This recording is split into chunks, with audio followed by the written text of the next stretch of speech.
On my daughter's 35th birthday, she slapped me in the face in front of 200 guests and screamed, "Dad's gift is trash, worthless." Then she pushed me toward the door as if I were a stranger. I said nothing. I simply left the place I used to call home. A few hours later, as I wandered the streets thinking my life was over, a luxury car stopped beside me, and a powerful man appeared. He came forward, gripped my hand, and said, "Let me help you." My daughter believed she had broken me. She had no idea that in just 3 weeks everything would change. Hello everyone, I'm so glad you're here. Before we dive into this story, help me out with something. Drop a comment below and let me know where you found this video, YouTube homepage search. Or did a friend recommend it? Every comment helps me understand you better. Also, a heads up. While this narrative includes creative elements crafted for storytelling and insight, any resemblance to particular individuals or places is unintentional. What matters most is the message you'll take away. The valet attendant looked at my 2008 Camry the way you'd look at a stray dog at a country club. Behind me, Mercedes sedans, BMWs, and Teslas waited in the circular driveway of my daughter's Paradise Valley mansion. I handed him the keys and tried not to notice his expression shift from polite professionalism to pity. I clutched the gift box tighter. Lavender wrapping paper, the color my late wife loved, with a white satin ribbon I'd tied myself that morning after 3 attempts. My hands had been shaking. She'll love it, I told myself. I saved for 6 months. The mansion rose before me like something from a magazine. Spanish colonial architecture, terracotta tiles catching September sunlight, bougainvillea cascading over stucco walls. 6,000 square feet of success I'd helped pay for during her college years, back when she still called me Dad, without that edge in her voice. String lights crisscrossed the courtyard in geometric patterns. A 3-tiered fountain burbled in the center, surrounded by cocktail tables draped in cream linen. Beyond the crowd, Camelback Mountain rose against a pink and gold sky. 200 guests in designer clothes held champagne flutes, laughing at jokes I couldn't hear. I spotted her immediately. Andrea stood near the entrance, greeting arrivals with practiced charm. 35 years old and already a VP of marketing. Her emerald green Oscar de la Renta dress probably cost more than I spent on groceries in 3 months. Diamond earrings caught the light makeup, flawless. She was beautiful. She was my daughter.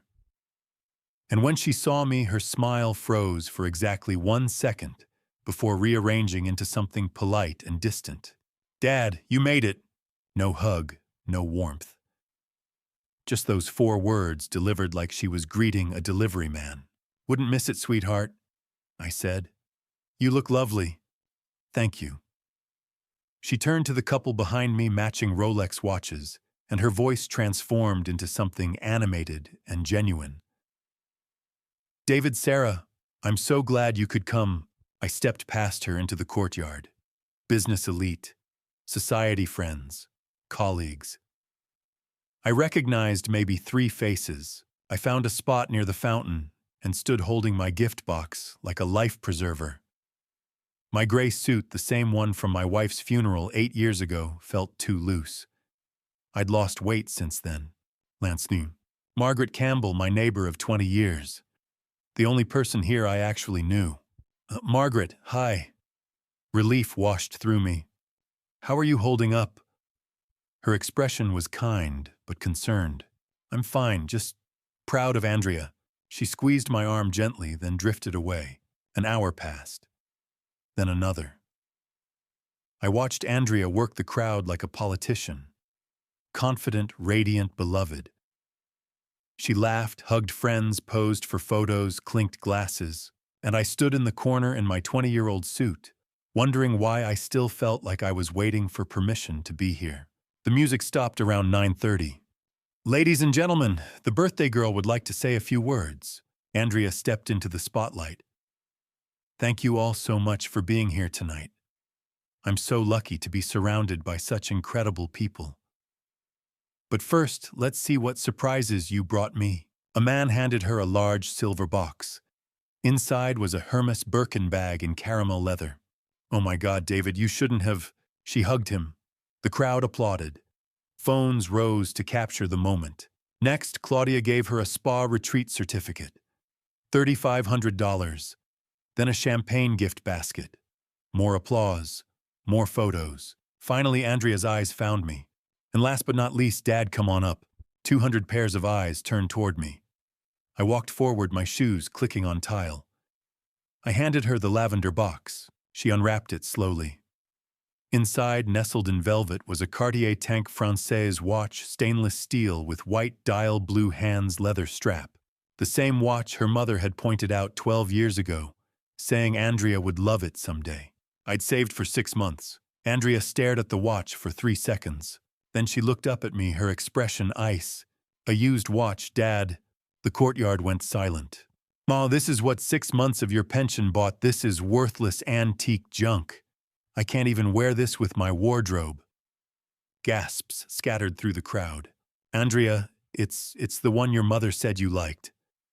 My voice shook. "Cartier Tank, just like—" I said I wanted a Santos, not a tank. You never listen. "And this is used. Did you buy this from a pawn shop?" "No, Andrea, it's brand new. The certificate is—" 6 months, and this is all you managed to—" Her hand swung before I registered the movement. The slap cracked across the courtyard like a gunshot. My head snapped left. Pain exploded across my cheek. I stumbled backward, 64 years old, and unsteady, my hand shot out to catch the cocktail table. The champagne glass shattered. Sharp pain tore through my palm. A glass fragment embedded near my thumb. I hit the tile floor hard. The gift box lay beside me, the watch spilled onto the ground. 200 people froze. No one moved. No one spoke. The only sound was the fountain still burbling. Then Margaret Campbell pushed through the crowd. "Andrea, what is wrong with you?" Andrea didn't flinch.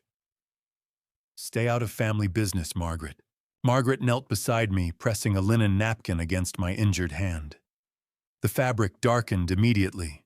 "Lance, no," she said quietly. "Lance, look at me." Behind me, Andrea's voice rang out bright and false. "Let's continue the party, everyone. Sorry for the drama." The band started playing again. Conversations resumed. Someone laughed. Margaret kept pressure on my hand. She leaned closer, her voice barely a whisper. "Lance, this isn't the first time, is it?" I didn't answer. But when I finally met her eyes, I knew she saw everything I'd spent 18 months trying to hide. In 64 years, I'd been struck twice before. Once in a bar fight when I was 23. Once in a car accident at 40, airbag broke my nose. But I'd never been struck by someone I'd raised, someone I'd loved more than my own safety. That kind of hurt doesn't live in your body. It lives somewhere deeper. The Cartier box still sat on the gift table where Andrea had left it, lid open. She hadn't even bothered to close it. I would learn later that the slap had nothing to do with the watch. It was about something I'd done 2 weeks earlier. Something I'd never done before in 35 years of being her father. I'd said no. But in that moment, sitting on the tile floor with Margaret Campbell kneeling beside me, all I knew was the ache in my hand and the weight of 200 pairs of eyes. Most of them looked away. Margaret helped me to my feet. My legs felt unsteady, like I'd aged another decade in 10 minutes. The napkin she'd wrapped around my injured hand was soaked through. She kept her arm around my shoulders, and when she turned to glare at Andrea, her voice was sharp enough to cut glass. "When Andrea, he's your father." Andrea didn't even look at her. She stood near the fountain, champagne flute in hand, chin lifted in defiance. "He embarrassed me on my birthday, in front of my guests." Claudia stepped closer and whispered something I couldn't hear. Andrea's expression flickered for just a second. Uncertainty, maybe. But then she shook her head and turned back to the crowd. "Let's continue the party, everyone. Sorry for the drama." The word drama landed like an insult, as if I was the one who'd caused a scene. 3 couples near the courtyard exit exchanged glances. I watched them set down their drinks and slip away without saying goodbye. No confrontation, no questions. Just a quiet retreat into the night. The rest stayed, 6 or 7 business associates shifted uncomfortably but didn't move. I understood why. Andrea was a VP. She had connections, influence, the kind of power that could make or break a career. A group from the church Andrea used to attend stood clustered near the bar whispering. Shocked, maybe. Disturbed, but not disturbed enough to intervene. The rest, 180 people, give or take, just stood there, frozen, waiting for someone else to act first. No one did. The DJ signaled to the band. Music started again, hesitant at first, then louder. Waitstaff resumed circulating with trays. The party moved forward like I'd never been there at all. Margaret's grip on my arm tightened. Come on, let's get you out of here. She guided me through the crowd toward the parking area. People parted to let us pass, but no one met my eyes. I heard someone's phone buzz, a text message being sent. I imagined the words, "You won't believe what just happened at Andrea's party." By the time we reached the valet stand, my hand was throbbing with each heartbeat. The valet brought the Camry around, quickly avoiding looking at my face, at the napkin-wrapped hand, at Margaret's furious expression. She opened the driver's side door. I eased into the seat. The dome light illuminated the empty passenger side. I'd forgotten the Cartier box. 6 months of saving. $4,800. Left on a table like garbage. Margaret leaned down. "Lance, should I call 911? Your hand." "I'm fine. Just need to go home." "This isn't okay."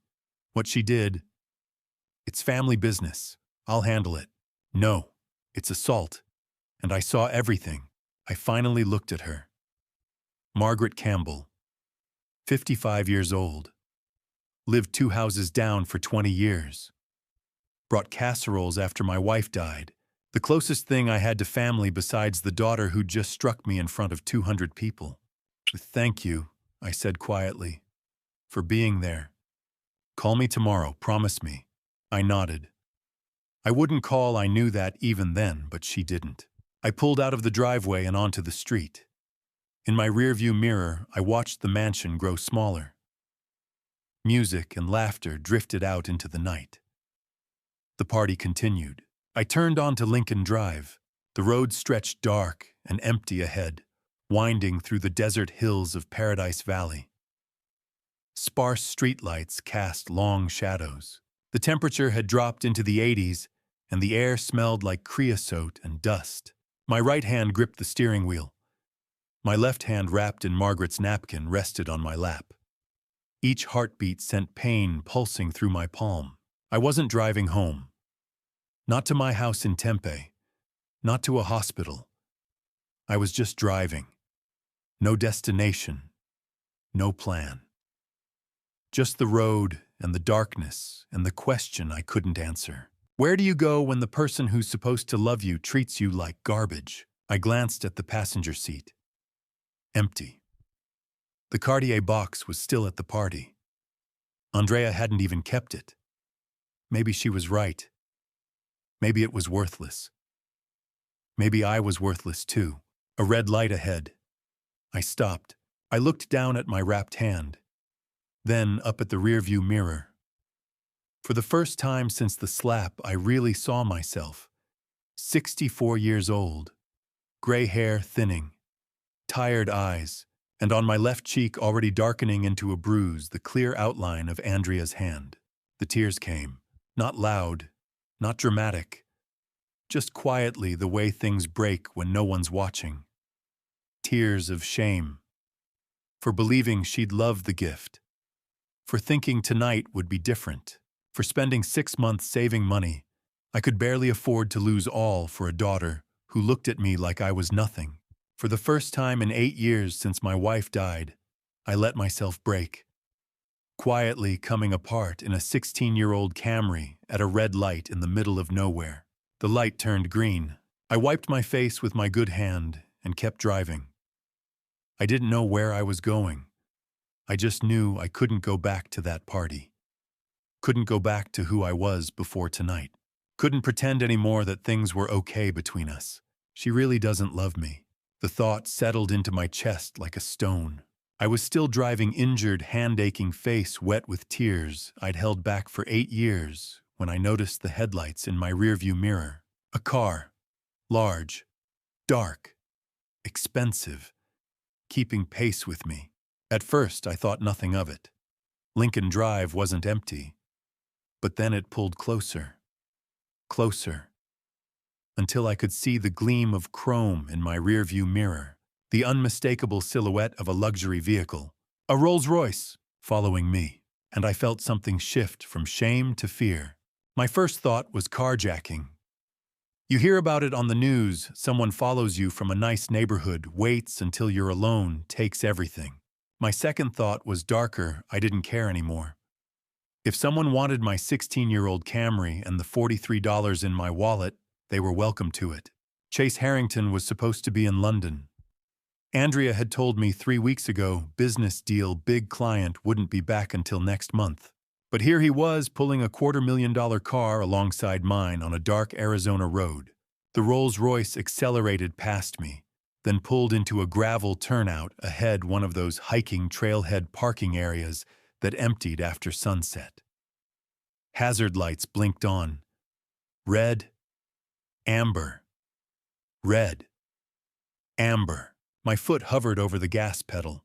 Every instinct screamed trap. But another vehicle, a dark gray SUV, was pulling in behind me. I was boxed in. My injured hand throbbed. I could run, put the Camry in reverse, floor it. But my body felt too heavy, too tired, too defeated. I slowed, pulled into the turnout, left the engine running. The driver's side door of the Rolls-Royce opened. A man stepped out, tall, late 30s, dark overcoat. He moved quickly toward my car, both hands raised, palms out. "Mr. Griffin Lance, please don't drive away." I knew that voice. Chase Alkins. He ran the last few steps to my car, opening my driver's side door, crouching to eye level. His face was flushed, urgent eyes wide with concern. "Lance, are you okay? Your hand, let me see." I pulled my hand back. "Chase, what are you? You're supposed to be in London." I flew back tonight as soon as I heard. Heard what Andrea did at the party. I saw it. How could you see? Because I've had people watching for months. He gripped the doorframe. "Please, get out of the car. Come with me, I'll explain everything." Behind him, 2 more figures emerged. A woman from the Rolls-Royce mid-50s charcoal gray suit, carrying a leather briefcase. A man from the SUV mid-40s jeans and leather jacket, camera bag over his shoulder. Chase gestured toward them. "Lance, this is Evelyn Cross. She's a lawyer, one of the best in Arizona. And this is Detective Marcus Cole." I stared at them. "I don't understand." Evelyn spoke, her voice calm and measured. "Mr. Griffin, we know you're confused, but you're not safe right now. Physically, you need medical attention. Legally, you need protection. And emotionally, you need to know what your daughter has been planning." The word planning hit me like cold water. "What are you talking about?" Marcus shifted the camera bag. "Mr. Griffin, I need to show you something." He pulled an iPad from his bag and turned it toward me. The video started. I recognized the angle immediately. Looking through gaps in the landscaping at Andrea's courtyard. Telephoto lens. Clear view of the gift table, the fountain, the guests. Clear view of me. The video showed me handing Andrea the Cartier box. Her opening it. 3 seconds of silence. Then her face twisting into contempt. Her voice through the speaker. "A used watch, Dad. This is worthless antique junk." Then the slap. The sound was sharp. My head snapped to the side. I stumbled backward.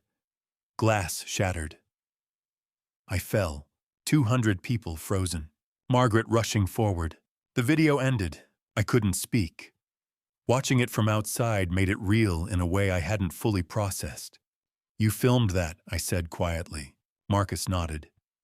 "I've been surveilling Andrea's house for 6 weeks. Tonight I witnessed assault. This footage is evidence." Evelyn stepped closer. "Mr. Griffin, We've been investigating your daughter for 4 months.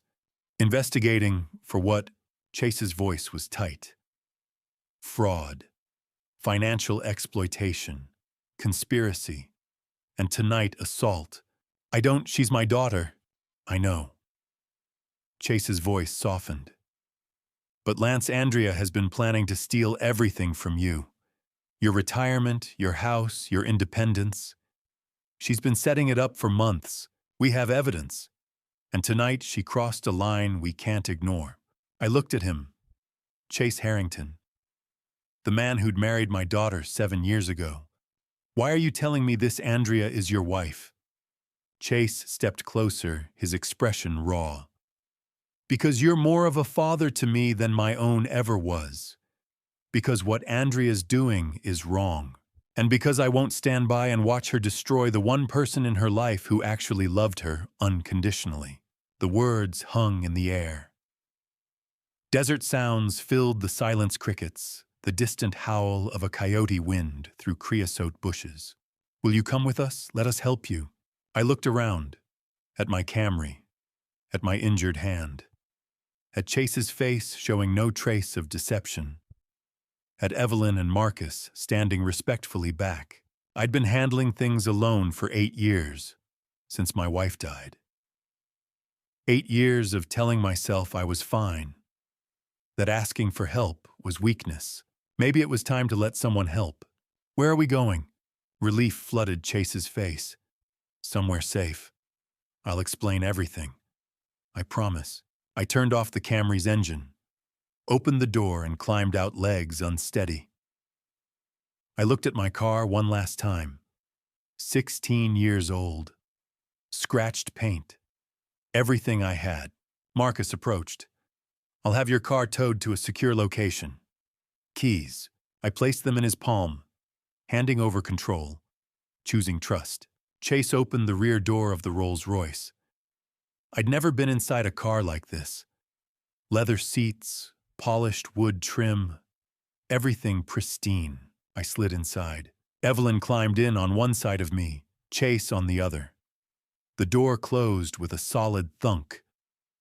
Marcus walked back to his SUV. Both vehicles pulled onto Lincoln Drive, heading north into the darkness. For the first time since my wife died, I wasn't alone in the dark, but I had no idea where we were going, or what Chase was about to tell me, or that by sunrise everything I thought I knew about my daughter and my entire life would be shattered, worse than any glass on any patio floor. I'd never stayed anywhere with a star rating in my life. When my wife and I honeymooned 40 years ago, we'd splurged on a Motel 6 in Sedona, $39 a night, free coffee in the lobby, a view of the parking lot. Our anniversary trips were camping in Flagstaff with a 2-person tent and a Coleman stove. The idea of a 5-star resort was something I'd seen in magazines but never imagined experiencing, until Chase Harrington pulled up to the Four Seasons Scottsdale at Troon North and said, "This is home, for as long as you need it." Chase had booked the casita 3 days earlier, before the party, before the slap, before any of this. He'd known. Somehow he'd known I'd need a place to disappear, and I realized he'd been planning my rescue the same way Andrea had been planning my exploitation. The difference was, one of them was doing it out of love. The Rolls-Royce pulled into a private entrance, bypassing the main lobby entirely. Resort staff waited near a golf cart, 2 attendants in pressed uniforms who nodded at Chase like they'd been briefed. No questions, no check-in desk, just quiet efficiency. We rode through the property in silence. Desert landscaping lined the paths, saguaros lit from below palo verde trees, casting shadows, the scent of night-blooming jasmine heavy in the air. The resort sprawled across the base of Pinnacle Peak, low buildings designed to blend into the desert pools, glowing turquoise in the darkness. The casita sat at the far edge of the property, private and secluded. The attendants unlocked the door, handed Chase a key card, and disappeared. I stepped inside. The space opened before me like something from a different world. Open-plan living room with leather furniture, Southwest art on the walls, a gourmet kitchen with granite counters I'd never use. Beyond the living area, 2 bedrooms, a king bed in the master, a guest room with twins. The bathroom had a rain shower and a soaking tub big enough for 2 people. But what stopped me was the far wall. Floor-to-ceiling windows overlooking the valley.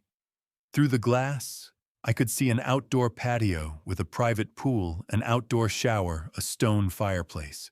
And beyond that, the lights of Scottsdale spreading across the valley floor like a blanket of stars with the dark silhouette of Pinnacle Peak rising against the night sky. I walked to the window, pressed my bandaged hand against the glass. "I can see the stars," I said quietly. Chase stepped up beside me, hands in his pockets. "You haven't been able to see stars in a while, have you?" I shook my head. "No, I haven't." He didn't ask what I meant.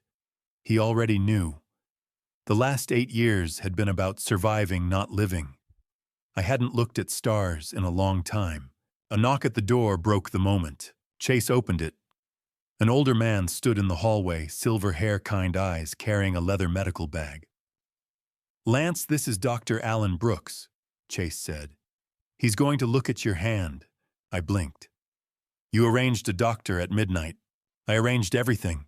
Dr. Brooks extended his free hand. His grip was gentle. "Mr. Griffin, I'm sorry we're meeting under these circumstances. Let's see what we're dealing with." He gestured toward the dining table. I sat. He pulled out a chair beside me and carefully unwrapped the linen napkin Margaret had tied around my palm. The fabric stuck to the wound. I winced. Dr. Brooks examined the cut, turning my hand gently. "Glass laceration, about 1 inch long. Not too deep, but it needs stitches. You're lucky another 1/4 inch, and we'd be talking about nerve damage." Lucky. The word felt strange. He cleaned the wound with antiseptic that stung worse than the original cut. Then came the local anesthetic, a needle, a pinch, a spreading numbness. 5 stitches, small and precise. Dr. Brooks worked in silence, his movements economical and sure. When he finished, he wrapped my hand in clean white gauze. Then he leaned back, studying my face. "You also have bruising on your left temple," he said. "Did you hit your head when you fell?" I touched my face with my good hand. There was a tender spot near my hairline. "I think so. I don't really remember. I'm ordering a CT scan tomorrow morning. Precautionary. Head injuries in your age group, we don't take chances." "I'm fine, really." "You're getting the scan, Dad." The word hung in the air. Dad. Chase said it so naturally, like he'd been saying it for years instead of for the first time. He stood near the kitchen counter, arms crossed, expression firm but gentle. Neither of us acknowledged what he'd just said, but I felt it settle somewhere in my chest, warm and unexpected. Dr. Brooks packed up his supplies. "Keep the stitches dry for 48 hours. No showers, sponge bath only. I'll be back tomorrow after your CT scan." He pulled a small prescription bottle from his bag and set it on the table. "Mild pain medication. Take one if you need it. Try to get some sleep." He shook my hand, the good one, and left. The door clicked shut. Silence filled the casita. I looked around. Evelyn sat on the leather couch, her briefcase open beside her, a file folder 3 inches thick resting on her lap. Marcus stood near the Windows laptop balanced on the dining table screen, glowing. Chase pulled out the chair across from me and sat down, elbows on his knees, watching me with an expression I couldn't quite read. Somewhere in the chaos of the last 2 hours, someone had brought me clothes. A hotel robe hung on the back of the bathroom door. My Camry was gone. My old life was gone. I sat in a 5-star resort in a borrowed robe with a bandaged hand, and a man who'd just called me Dad for the first time, and I had no idea what came next. But I knew I couldn't run anymore. Couldn't pretend I didn't need to know. I looked at Chase, at Evelyn, at Marcus, at the file folder and the laptop screen and the evidence they'd been carrying all night. "Tell me everything," I said. My voice was quiet, but steady. Firm. Maybe the first firm thing I'd said in months. Chase didn't move for a moment. He just looked at me with something that might have been pity or sorrow or both. Then he glanced at Evelyn and Marcus and nodded. Evelyn placed the 3-inch file on the coffee table between us with a soft thud. Marcus turned his laptop screen so I could see. Chase leaned forward. Hands clasped, and his voice when he spoke was careful and deliberate. 4 months ago in May, I noticed something wrong. $25,000 missing from my joint account with Andrea. And that's where this started. Chase leaned back in his chair, eyes fixed on some point beyond the window. Then he began. 4 months ago, May early morning, I woke up to an alert on my phone. Bank notification. Large withdrawal from joint account. $25,000. Gone. When I asked Andrea about it over breakfast, she didn't even look up from her coffee. Charity donation, she said, for the women's shelter downtown. I asked which shelter. She said she'd find the receipt. She never did. I watched him as he spoke. His hands were clasped loosely, but his jaw was tight. This was a man who'd spent 4 months carrying secrets. I wanted to believe her. But I'm a businessman, Lance. I've built 3 companies from the ground up. I know when numbers don't add up, and $25,000 doesn't just vanish for charity without a paper trail. He paused, glanced at Marcus, standing near the window, then back to me. So I did something I'd never done before I stopped trusting my wife, and I hired someone to find out why. Marcus gave a slight nod but said nothing. Chase continued. I checked myself, called around to every women's shelter in the valley. None of them had received a major donation in May.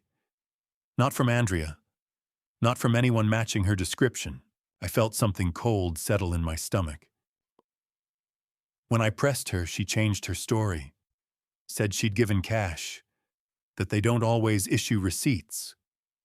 Chase shook his head. But nonprofits always document large donations. Andrea knows that. She used to work in nonprofit fundraising. She knows exactly how it works. So you knew she was lying, I said quietly. I knew something was wrong, so I hired Marcus, ex-LAPD detective, now private. I gave him one instruction: find out where the money went, discreetly.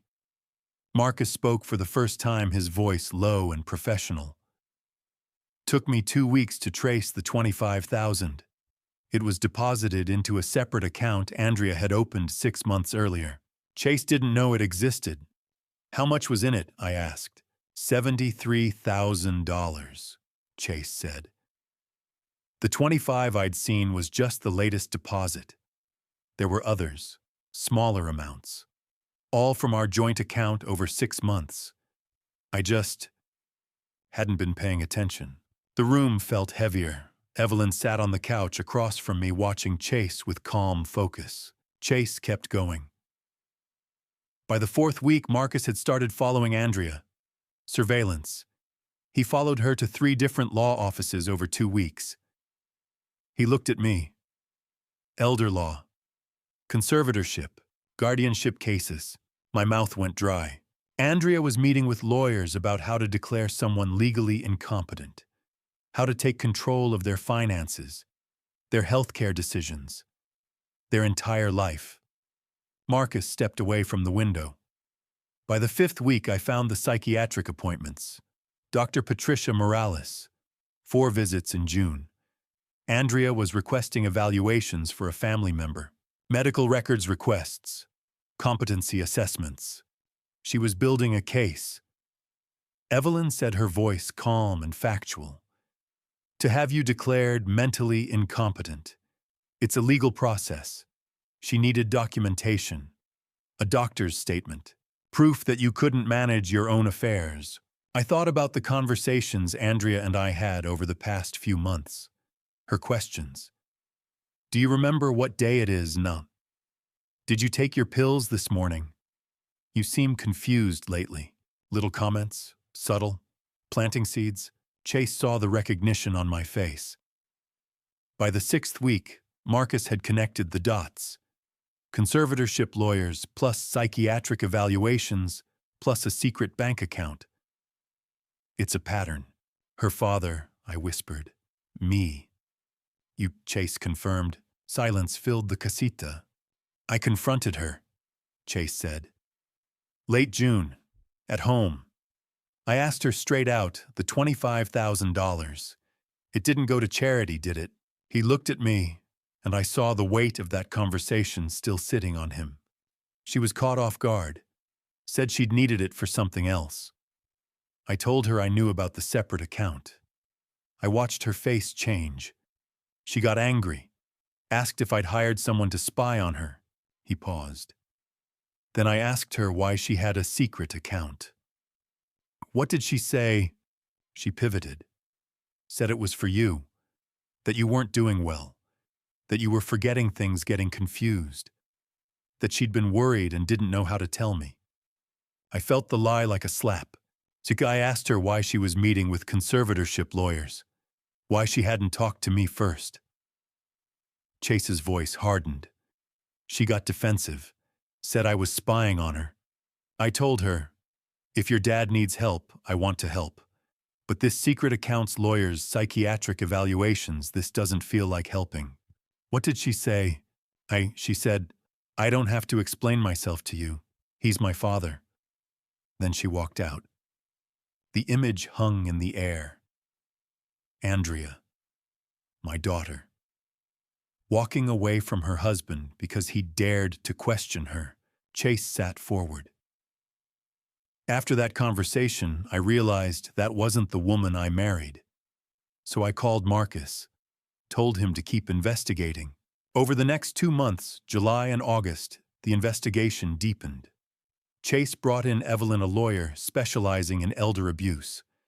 They obtained legal warrants for email surveillance, hired a forensic accountant, ran a background check on Dr. Morales and found complaints and malpractice settlements.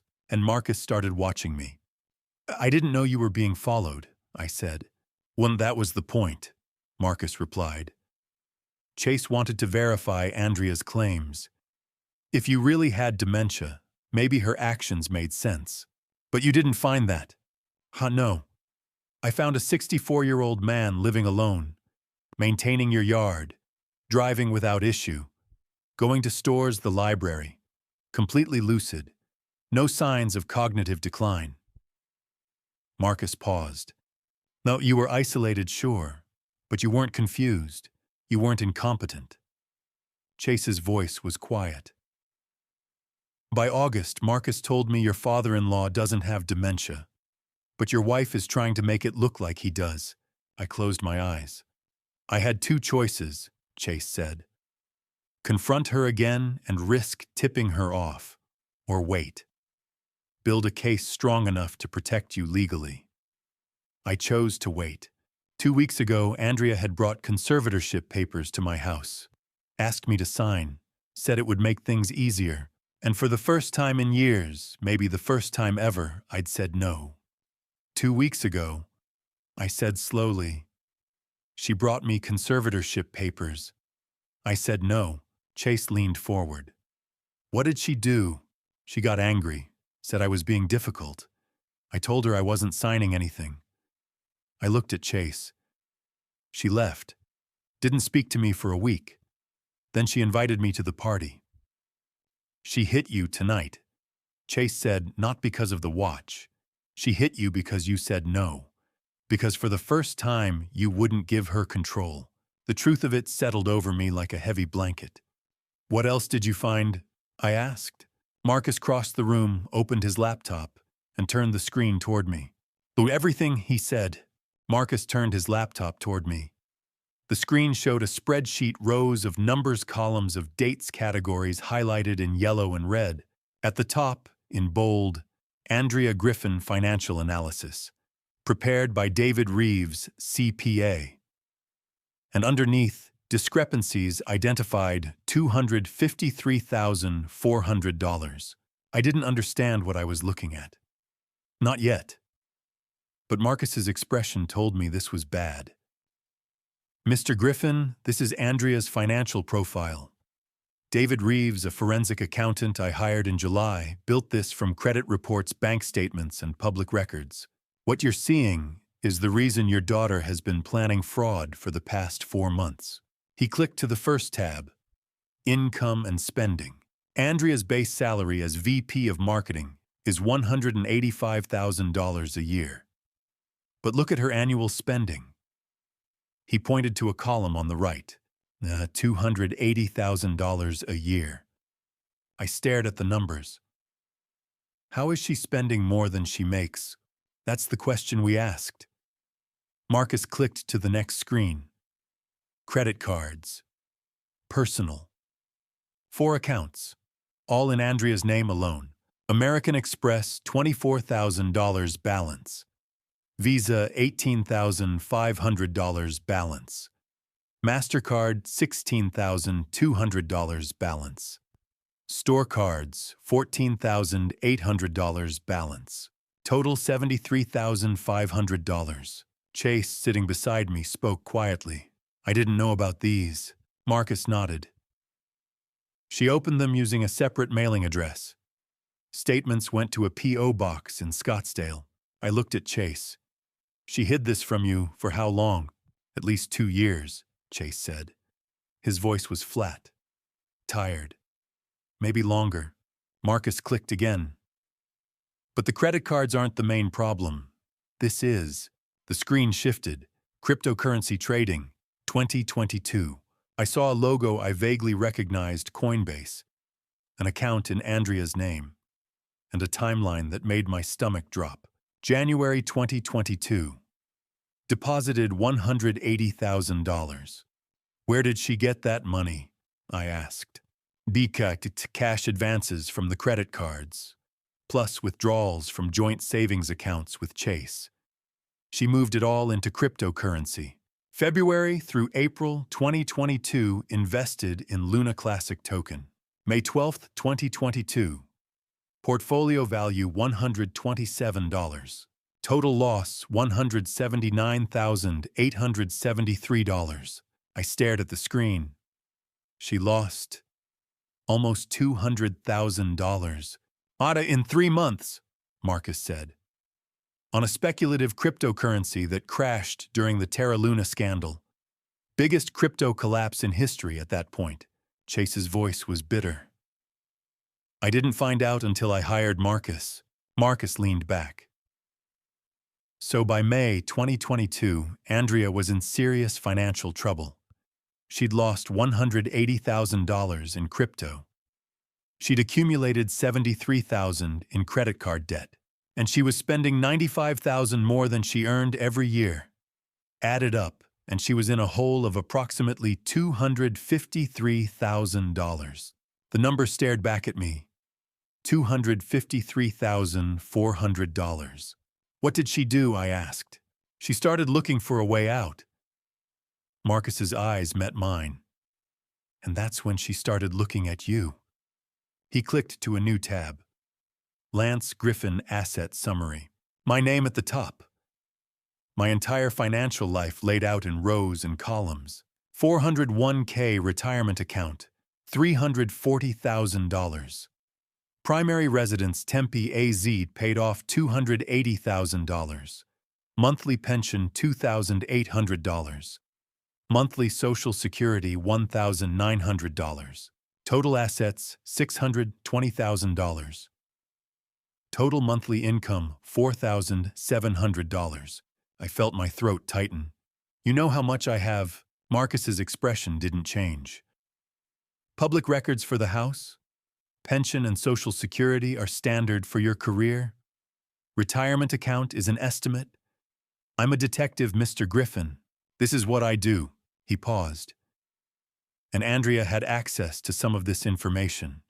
She knew you had savings. She knew you owned your house outright. To someone drowning in debt, you looked like a life raft. Evelyn spoke, her voice calm and precise. Andrea's plan was straightforward. Obtain conservatorship over you. Once she has legal authority, she can sell your house $280,000. Withdraw from your 401k $340,000. Control your pension and Social Security $4,700 a month. She could access over $620,000 almost immediately. That would erase her debts, cover the crypto losses, and fund her lifestyle for years. I looked at the numbers. $620,000. My entire life. 40 years of work. Reduced to a target. But if she needed money, I said slowly, I would have given it to her. She's my daughter. If she just asked. Chase cut me off. Asking means admitting she has a problem. Admitting she gambled and lost. Andrea doesn't ask for help, Lance. She takes what she needs and justifies it later. Marcus clicked to another document. Bank account activity, March 2024. Hannah, she already had practice taking. 6 months ago, she convinced you to add her name to your checking account, didn't she? I remembered. March. Andrea had come to my house, said it would be easier if she could help with bills in case of an emergency. Yes, I said. She said it was in case I needed help. Marcus scrolled through transactions. Over the next 8 weeks, she withdrew $40,400 from that account. ATM withdrawals. Checks made out to cash. Wire transfers to her Coinbase account. The withdrawals were highlighted on the screen. April 3rd. April 10th. May 5th. I asked her about it, I said. She said I'd spent it on home repairs. On the roof. She said I'd forgotten. Chase's jaw tightened. You didn't forget. She stole it. And then she made you think you were losing your mind. The weight of it settled over me. Heavier than anything I'd felt tonight. She'd made me doubt my own sanity. Evelyn leaned forward. The bank account was a test, Mr. Griffin. Andrea took $40,000, and you questioned it. She realized she couldn't simply take everything you'd notice, so she needed legal authority. A conservatorship gives her that authority. I thought about 2 weeks ago. Andrea sitting at my kitchen table with a stack of papers. Conservatorship petition. A pen in her hand. Just sign here, Dad. It'll make things easier. If I'd signed those papers, I said quietly, I'd have given her permission to take it all. You would have given her legal immunity, Evelyn said. Marcus closed one window. But you didn't sign. You said no. And that's when Andrea started to panic. That's when she decided to humiliate me, I said. At the party, in front of 200 people, Chase shook his head. Or she was punishing you for daring to set a boundary. I sat back. It was past midnight. I looked at the numbers on Marcus's screen one more time. $620,000. And I thought about Andrea tonight. Emerald green dress, diamond earrings, champagne glass raised. She wasn't celebrating her birthday. She was celebrating what she thought she was about to take from me. I wasn't her father, I said quietly. I was a solution to a problem. Chase's voice was gentle. I'm sorry, Lance. I didn't respond. I just stared at the screen and felt something shift inside me. Anger. Cold, quiet, growing. The next document Marcus pulled up wasn't a spreadsheet. It was an email. The subject line read, Dad's Evaluation. Sender Andrea Griffin. Recipient Dr. Patricia Morales. Date June 15, 2024. And the moment I started reading, I felt something inside me go cold. Not angry cold, but the kind of cold you feel when you realize someone you love has been planning your destruction with the same care most people plan a vacation. I'd never heard the name Patricia Morales before that night, but apparently she'd written a 9-page psychiatric evaluation declaring me mentally incompetent, citing tests I'd never taken, behaviors I'd never exhibited, and a diagnosis that would have stripped away my legal rights. All for $15,000. Marcus turned the laptop so I could see the screen clearly. These emails came from Andrea's personal account. We obtained them through a legal subpoena after Evelyn brought her in as co-counsel in July. The first email was dated June 15th. Andrea wrote to someone named Trish, saying she hoped the recipient was well and needed help with something sensitive. She explained that her dad, Lance Griffin, 64, had been showing signs of memory loss and confusion lately. She said she was really worried about me living alone, and asked if this Trish could do a psychiatric evaluation. She just wanted to make sure I was okay and see if I needed more support. "Who is this person?" I asked. "Patricia Morales." Marcus didn't look away from the screen. "Psychiatrist.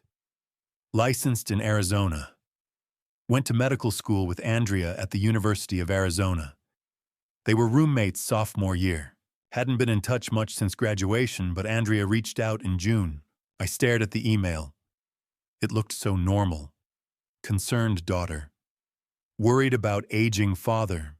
"Keep reading," Marcus said. He clicked to the next email.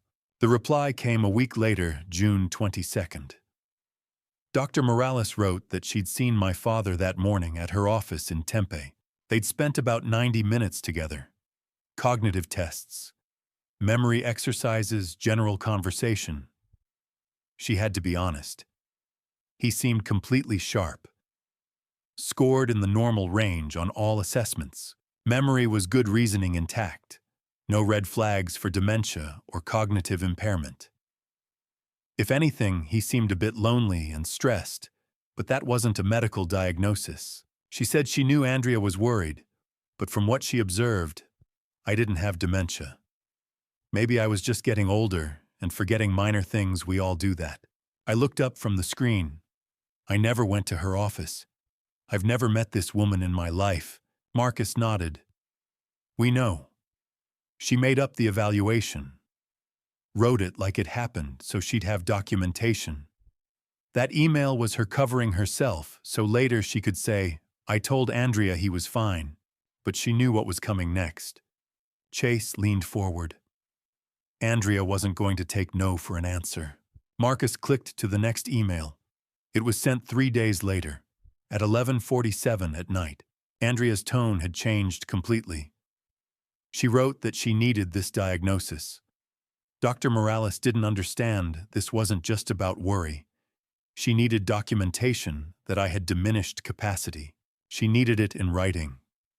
Then Andrea brought up something from their past. She reminded Patricia about sophomore year, a pharmacology final, when Patricia had cheated off another student's paper, and Andrea had covered for her when a professor questioned the identical answers.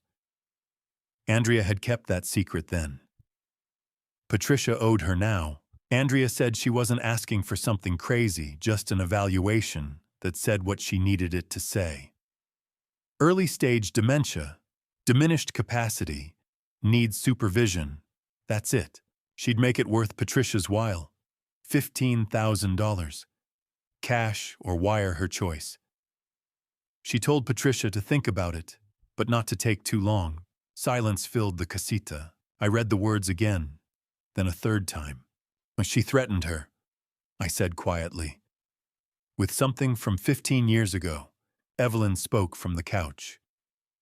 Blackmail combined with bribery, both of which are felonies under Arizona law.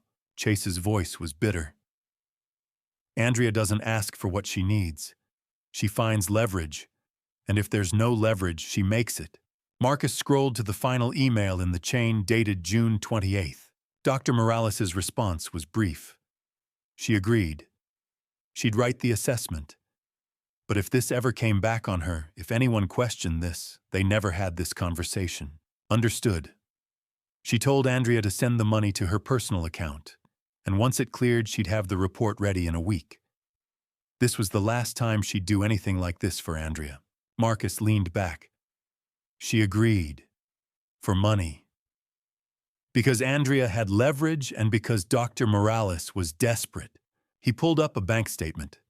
Transfer details showed $15,000 moving from Andrea Griffin's personal checking account to Patricia Morales' personal checking account on July 2nd. The memo line read, "Consulting services." And Andrea withdrew this from the secret account, Marcus said. She paid Dr. Morales $15,000 to commit fraud. I felt sick. Marcus clicked to the next document. Official letterhead. Dr. Patricia Morales, MD, Arizona medical license number printed at the bottom. 9 pages long. The psychiatric evaluation was dated June 22nd. It listed me as the patient. Marcus scrolled through it, slowly reading excerpts aloud. The report claimed I presented with signs of early-stage cognitive decline, likely Alzheimer's type. It said memory impairment was evident during testing, that I was unable to recall 3 words after a 5-minute delay.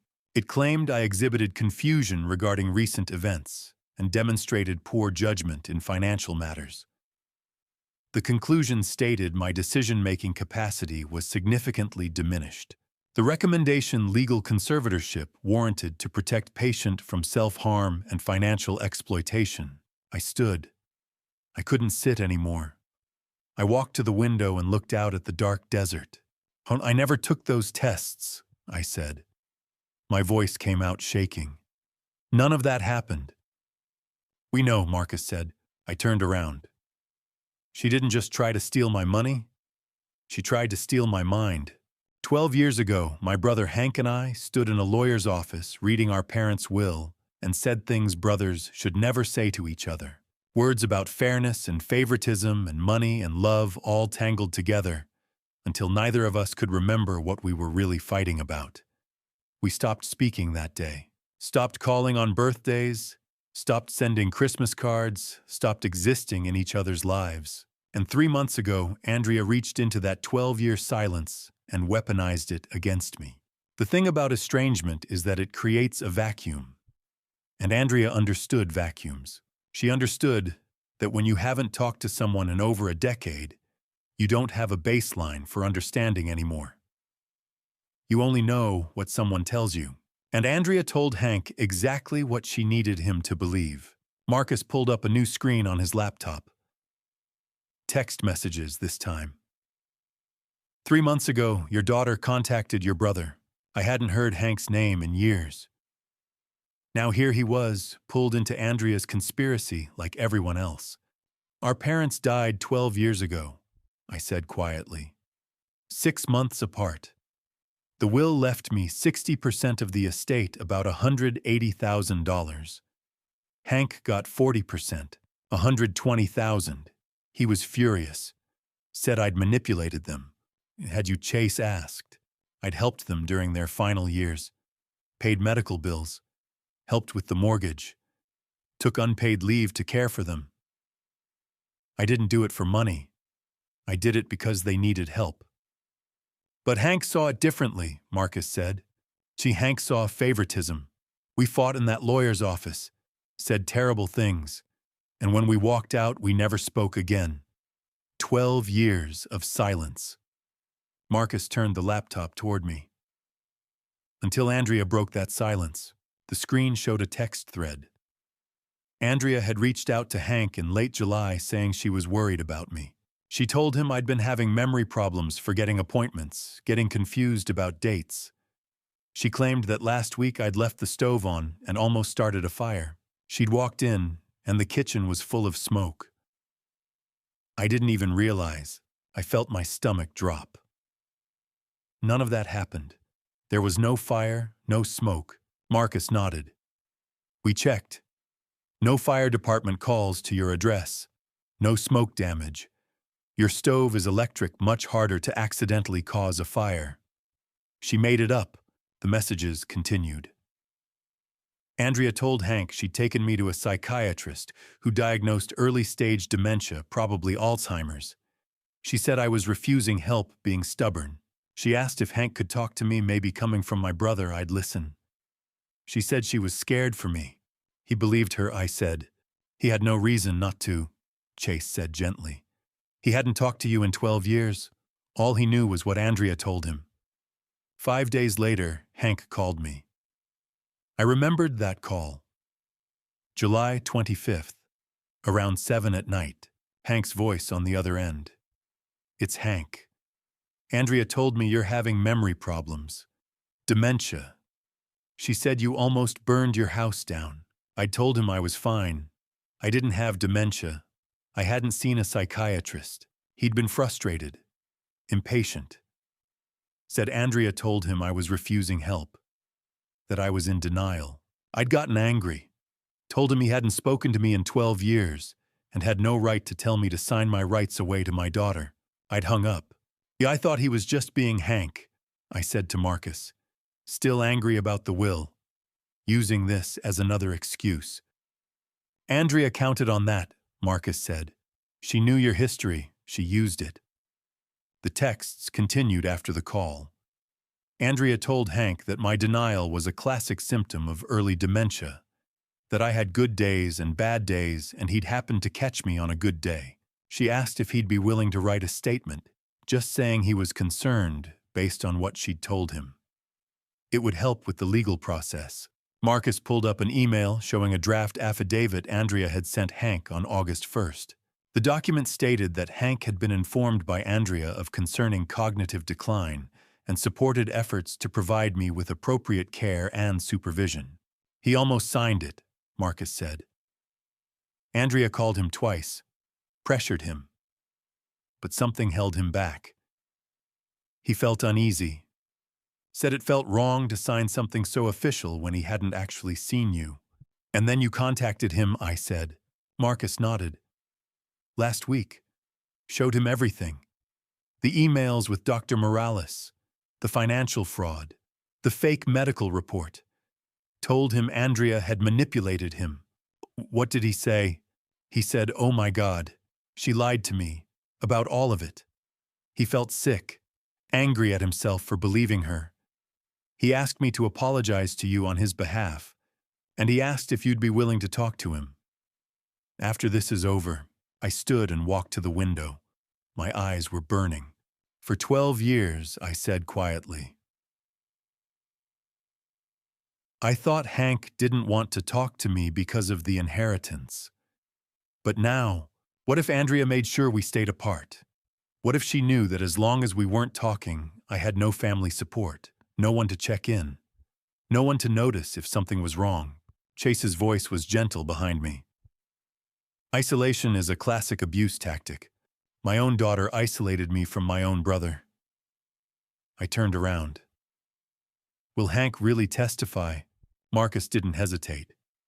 He signed an affidavit yesterday. States that Andrea contacted him under false pretenses, lied about your health, attempted to manipulate him into supporting a fraudulent conservatorship. He's willing to testify in court. I sat back down. My voice cracked slightly when I spoke. Tell him yes. Tell him I'll talk to him. When this is over. Marcus nodded. Then he closed the text thread and looked at me with something like sympathy. Mr. Griffin, there's one more thing you need to know. Something Andrea did 6 months ago. Something she spent months making you believe was your fault. He pulled up new screens, bank statements, withdrawal records, dates in March, and I felt the room tilt because I knew what he was about to show me. March, 6 months before the birthday party, 6 months before the slap. Andrea came to my house on a Sunday afternoon with 2 bags of groceries from Whole Foods and a box of Sprinkles cupcakes, the red velvet kind my wife used to make from scratch. She smiled when I opened the door, kissed my cheek, said, "I miss spending time with you, Dad." And I believed her. Because I wanted to believe her. Because she was all I had left. For 6 months after that Sunday, I lived in a fog of terror that had no name. I started keeping a blue spiral notebook by my bed, writing down everything I did, every conversation, every phone call, every dollar I spent. I checked it obsessively 3 times a day, 4 times a day, convinced I was losing my mind. Convinced that the creeping darkness my wife had feared in her final months was finally coming for me too.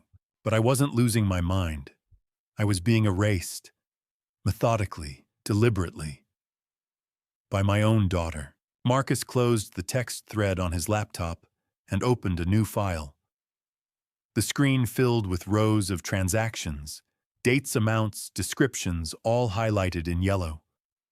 He turned the laptop toward me. "This is your Chase checking account, Lance. March through May 2024. I leaned forward. The balance at the top read $87,400. By the bottom, it had dropped to $47,000. $40,000, I whispered. $40,400, Marcus corrected. Gone in 8 weeks. I remembered that Sunday in March. Andrea had unpacked the groceries in my kitchen, arranged the cupcakes on a plate, poured us both coffee, and sat across from me at the table where I'd eaten breakfast alone for 8 years. She'd said she'd been thinking, what if something happened to me? What if I had an emergency, and she couldn't help because she didn't have access to my accounts? She said she wasn't trying to control anything. She just wanted to be able to help in case of emergencies. 2 days later, we sat in a Chase Bank branch in Scottsdale. The banker had walked us through the paperwork, explaining that as a joint owner, Andrea would have full access to withdraw, transfer, or close the account. Andrea had squeezed my hand. "It's just for emergencies, Dad." I'd signed. The first withdrawal happened a week later. $4,800 from an ATM in Scottsdale. Then $6,200 on a check. Then $5,500 wired to Coinbase. By the 5th week, I'd started checking my balance compulsively, watching it drop. That's when I called her. I'd told her I thought something was wrong with my account. There was money missing. A lot of money. $40,000. She'd sounded confused at first.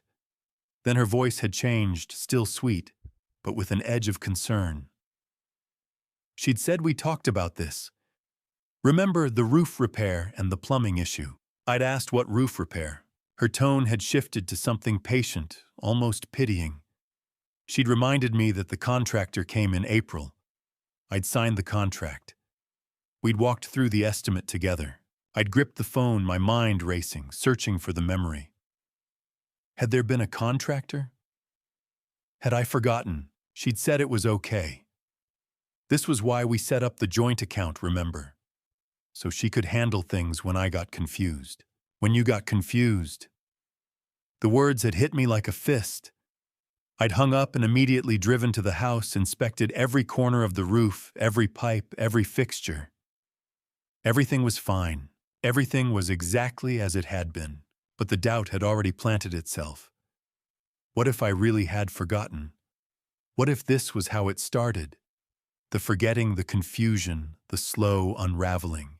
That night I'd started the journal.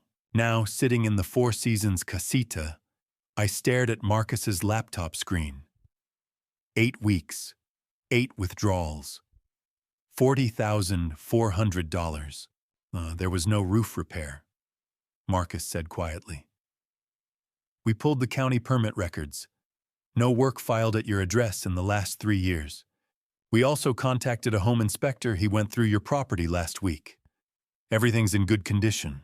No recent repairs of any kind. Chase leaned forward. Show him the text. Marcus scrolled to a new window. A text message thread between Andrea and Claudia dated May 28th. Andrea had written to Claudia that night, laughing about how her dad totally bought the roof story. Claudia had responded in disbelief, 40,000. And he believed you. Andrea had replied that I'd called her crying, thought I was losing my mind. She'd almost felt bad, she wrote, followed by laughing shorthand. Claudia had called her ice cold. Andrea had responded that it wasn't cold, it was strategic. The conservatorship hearing was in 6 weeks. By then I'd be so confused I'd sign anything. I stopped breathing. The room tilted. Chase's hand was on my shoulder, steady grounding, but I couldn't look away from the screen. She wanted you to doubt yourself, Marcus said. That was the whole point. Take the money, make you question your memory, your sanity. By the time the conservatorship petition came, you'd be too destabilized to fight back. I thought of the journal, the blue spiral notebook. Page after page of desperate documentation, proof that I wasn't crazy, that the world was still real, that I could still trust my own mind. I wrote everything down. I said, my voice barely a whisper. For 4 months, every transaction, every conversation, I thought I was going insane. You weren't, Marcus said firmly. You were right. About all of it. Something cracked open inside me. Not relief, not vindication. Something deeper, a grief for the 4 months I'd spent questioning my own reality. Chase's hand tightened on my shoulder. When he spoke, his voice was thick. You were right, Dad. You were right the whole time. It was the first time he'd called me that. Dad. Not Lance. Not Mr. Griffin. Dad. I looked up at him. This man who wasn't my son, but who had spent 4 months trying to save me. And I couldn't stop the tears. Evelyn Cross closed her leather portfolio. Elder financial abuse, gaslighting, conspiracy to defraud, and now we have documentation of intent. She looked at me. This is enough, Lance. More than enough. I wiped my eyes, my hand still bandaged from the broken glass. What happens now? Evelyn's expression was calm, certain, and for the first time since Andrea had struck me 6 hours ago, I felt something other than fear. Now, she said, we build justice. Over the next 3 days, Sunday through Tuesday, Chase, Evelyn, and Marcus built a case so airtight that even the best defense attorney in Arizona couldn't find a crack in it. They started by proving the one thing Andrea had spent months lying about, that I was perfectly, completely, undeniably sane. And they did it with a test I was terrified to take. The Mayo Clinic is one of the top hospitals in the country. If anyone could prove I wasn't losing my mind or confirm that I was, it would be them. And that's what scared me. Because for 4 months, Andrea had planted doubt so deep I wasn't sure anymore. What if the test showed something wrong? Sunday passed in a haze of rest and planning. Evelyn laid out the strategy over breakfast. First, we prove you're competent. Medical evaluation, top facility. Second, we gather witnesses. Third, we document everything Andrea did and create a timeline. Then we go to the authorities.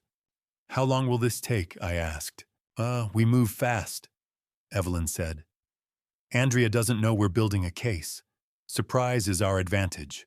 Monday morning, Chase drove me to the Mayo Clinic Arizona campus in Scottsdale. Inside, Dr. Helena Warren, chief of neurology, waited behind a polished desk. She was tall with gray hair cut in a professional bob, radiating decades of authority. Mr. Griffin, she said, shaking my hand firmly. I understand you've been told you have cognitive decline. We're going to test that thoroughly today. What if there is something wrong? My voice caught. Dr. Warren's expression softened. Then we'll know and we'll address it. But from what I've been told by Mr. Harrington's team, I don't expect to find impairment. Let's see. The assessment took 3 hours. Memory tests, she gave me 3 words to remember apple table penny, then asked me to recall them 5 minutes later. I repeated them perfectly. Spatial reasoning, copying geometric shapes, drawing a clock. Language tests, naming objects, repeating complex sentences. Executive function, problem-solving scenarios, pattern recognition. Attention counting backwards from 100 by sevens.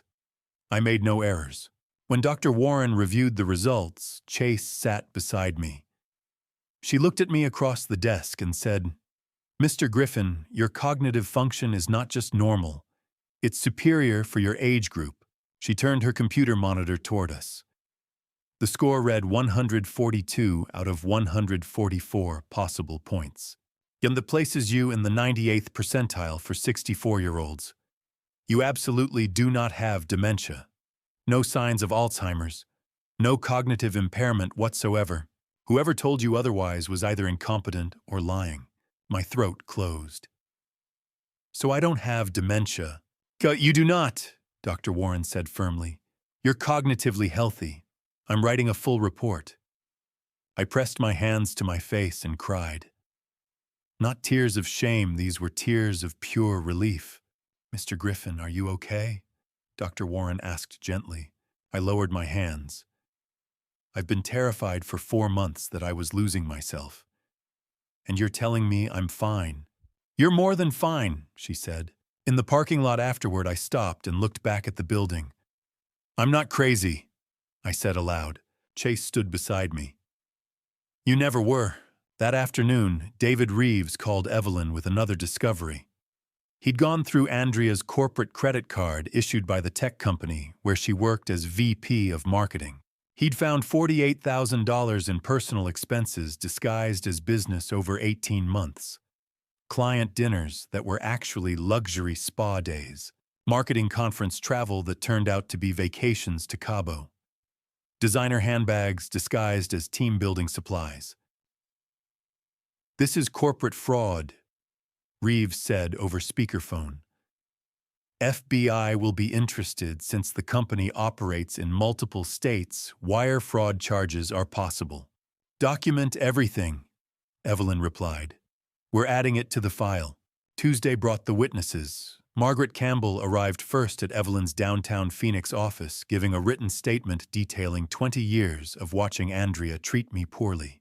She described the slap at the party, how she'd intervened, how she was willing to testify in court. Marcus had tracked down 12 guests from the party who'd witnessed the slap. Initially hesitant, worried about social fallout in Paradise Valley's tight circles, they eventually agreed to give statements. 12 people describing the same scene: the slap, my fall, the shattered glass, 200 frozen guests. Late Tuesday afternoon, Hank arrived. We met in a conference room at the Four Seasons. When my brother walked in, older now, graying his eyes red, we stood on opposite sides of a table for a long moment. "Lance, I'm sorry," he said. "I should have called you, should have verified. Instead, I believed her and I hurt you. She manipulated both of us," I said. "I'm still sorry. For the 12 years. For the fight. For all of it." "Me too." It wasn't a full reconciliation, not yet, but it was a start. Hank signed an affidavit stating he would testify about Andrea's manipulation. Meanwhile, the Arizona Medical Board had opened an emergency investigation into Dr. Morales on Monday morning. By Tuesday afternoon, her license was suspended. Her lawyer contacted Evelyn with an offer Dr. Morales would cooperate, fully testifying against Andrea in exchange for reduced criminal charges. Tuesday evening, the team gathered at the Four Seasons. Evelyn laid everything out on the coffee table, the Mayo Clinic report, showing I was cognitively superior. The financial forensics documenting crypto losses, debt embezzlement, the $40,000 theft. Dr. Morales' emails and fraudulent evaluation. Hank's texts and affidavit. Margaret's witness statement. 12 party guest statements. Video footage of the slap. Bank records, wire transfers, a paper trail that led straight to Andrea. "This is overwhelming evidence," Evelyn said. "Any prosecutor would take this case. Any jury would convict." "What do we do now?" I asked. "We have two options. File criminal charges immediately Andrea gets arrested, prosecuted. Or we confront her first. Give her a chance to see what we have." Chase leaned forward. "I want to confront her." "Why?" Evelyn asked. "Because I want her to know. I want her to see that she didn't get away with it." He looked at me. "And I want Lance to see her face when she realizes it's over." Evelyn nodded. We set up a meeting. Neutral location, public enough to be safe. I'll be nearby with Marcus. We confront Andrea with evidence, record her reaction. If she admits anything, we have a confession. If she denies, we go straight to police. When Chase asked, "Tomorrow, Wednesday. I'll call her, say it's about marriage counseling. She'll come." I looked at Chase, then Evelyn. "I want to be there. Not at the table, but close enough to see." That night, I slept better than I had in months. Because for the first time since Andrea brought me those conservatorship papers, I wasn't afraid of her anymore. Wednesday afternoon at 2:15, Chase called Andrea. I was sitting on the Four Seasons patio when I heard his voice through the open door, calm and steady, delivering 9 words that sounded like an invitation, but were really a summons. "Let's have dinner tonight. Just us. We need to talk." And I watched him through the glass as he listened to her response, his face unreadable, and wondered if she had any idea what was waiting for her at Mastro's Ocean Club. Andrea thought this was about damage control. She'd texted Chase twice since the party, once Saturday night saying I'd embarrassed her, once Monday, asking if they could talk when he was back from London.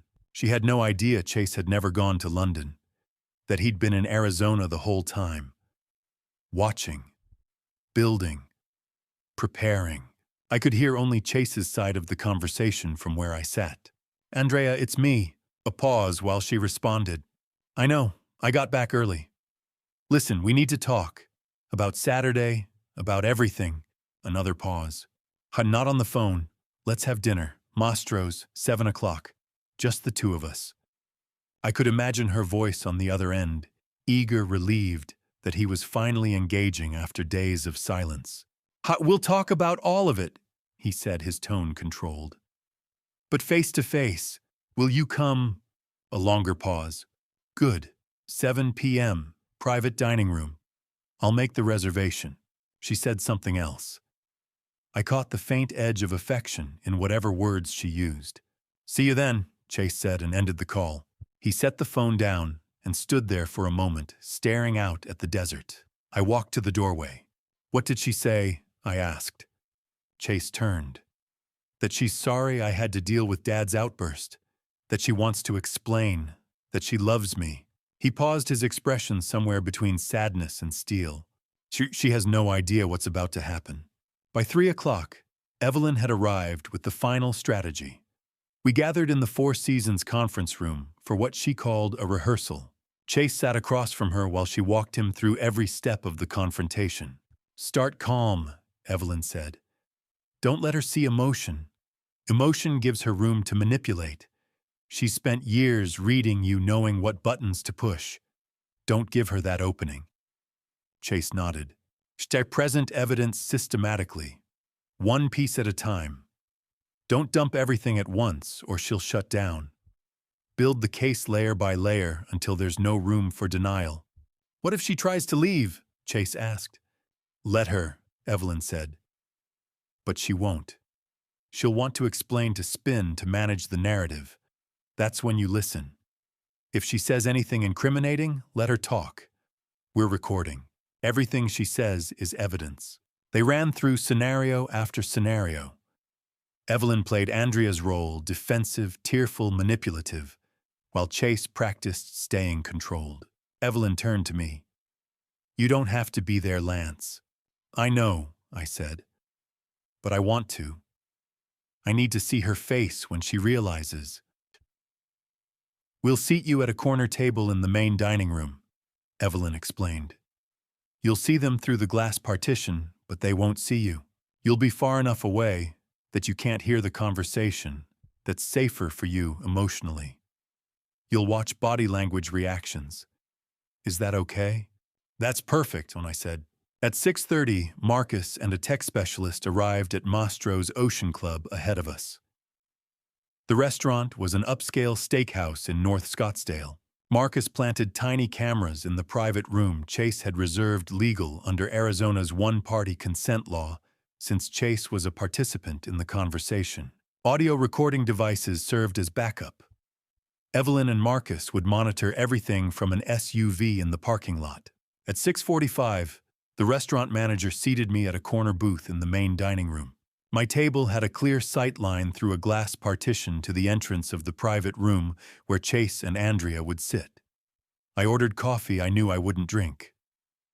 My stomach was in knots. I wore a baseball cap and kept my head down, just another diner among the Wednesday evening crowd. Chase arrived at 6:50. I watched him walk past my table without a glance, heading to the private room. He sat down at the table with his back to the main dining room. He placed a leather portfolio in front of him. Inside, I knew, was an iPad loaded with evidence. Divorce papers in one envelope, a police report in another. Andrea arrived at 7:02. I saw her walk through the main dining room before the hostess led her away. She wore a white sheath dress, and her hair was blown out in soft waves. Her makeup was flawless. She moved with the confident stride of someone who believed she was about to smooth over a difficult situation, maybe even salvage her marriage. The hostess led her to the private room. Through the glass partition, I watched Andrea enter, her face lighting up when she saw Chase. She leaned down and kissed his cheek. I couldn't hear her words, but I could read her lips enough to catch the shape of them. "I missed you." Chase's voice was too low for me to hear, but his body language was neutral, controlled. He gestured to the chair across from him. Andrea sat. A server appeared, and Andrea ordered wine, probably an expensive bottle. When it arrived, she sipped it and leaned forward, animated, speaking with rehearsed brightness. She was talking about the party. About me. I could see her gestures, the way she touched her collarbone, in concern, the slight shake of her head. Then Chase moved. He leaned forward and said something, one word, maybe two. Andrea stopped mid-sentence, her smile fading slightly. Chase reached down and pulled the iPad from his portfolio. He set it on the table between them. Andrea stared at it. Her lips moved. "What's that?" And Chase responded with something that made her face go still. He turned the iPad toward her. From where I sat, I couldn't see the screen, but I knew what was on it. The frozen frame of the courtyard at Andrea's party. And in the center, Andrea's hand raised in the split second before it struck my face. Andrea looked at the screen, then at Chase. Her expression shifted, confusion giving way to comprehension, comprehension giving way to something sharper. Chase said something else. Then he pressed play. From my corner table, I couldn't hear what they were saying, but I could see Andrea's face through the glass partition as the video played. I watched her watch herself strike me, watched her expression change from confusion to recognition, to something that looked like fear. And I watched Chase, calm, still unmoved, as he sat across from the woman he'd married and showed her proof of who she really was. Before I reveal what Chase showed Andrea next, I need to know you're still with me. If you think Andrea deserves what's coming, type 1 in the comments. If you think this confrontation is too harsh, type 2. Your number tells me you're here, and I promise what happens in the next 30 minutes will shock you. And a quick reminder, the story ahead includes some fictionalized elements for dramatic and educational purposes. If you'd rather not continue, feel free to pause here and explore other content. Andrea watched the video of herself striking me. 47 seconds of high-definition footage from 3 angles. Detective Cole had been thorough. She watched the champagne glass shatter, watched me fall, watched 200 people stand frozen while Margaret Campbell knelt beside me and wrapped my injured hand in a napkin. And when the video ended and the iPad screen went black, Andrea looked up at Chase and said the only thing she could think to say, "That's not what it looks like." Chase had rehearsed this moment with Evelyn 6 times. He knew every response Andrea might give, every deflection, every excuse, every manipulation tactic. Evelyn had coached him. She'll deny, then deflect, then cry, then blame. Don't react to any of it. Just keep presenting evidence. And that's exactly what Chase did. "Now that's not what it looks like," Andrea said again. "He gave me a cheap gift after I threw him a huge party. I was hurt." You struck him," Chase said evenly, "in front of 200 witnesses. That's assault." "He embarrassed me. He saved for 6 months to buy you a Cartier watch," Chase interrupted. "You called it worthless junk. Then you struck him hard enough that he fell and injured his hand." Andrea's voice rose. "I didn't mean to." "Yes," Chase said. "You did." He swiped to the next screen on the iPad. Coinbase records filled the display. $180,000. Luna Classic. May 2022. Total loss. Andrea's face went pale. "How did you—" "Why, I hired investigators 4 months ago," Chase said. "After $25,000 vanished from our account for a charity that didn't exist. That was an investment. That was gambling, with money you took from our joint savings, without telling me." Chase turned the iPad toward her. "You hid this for 2 years. He swiped again. Credit card statements appeared.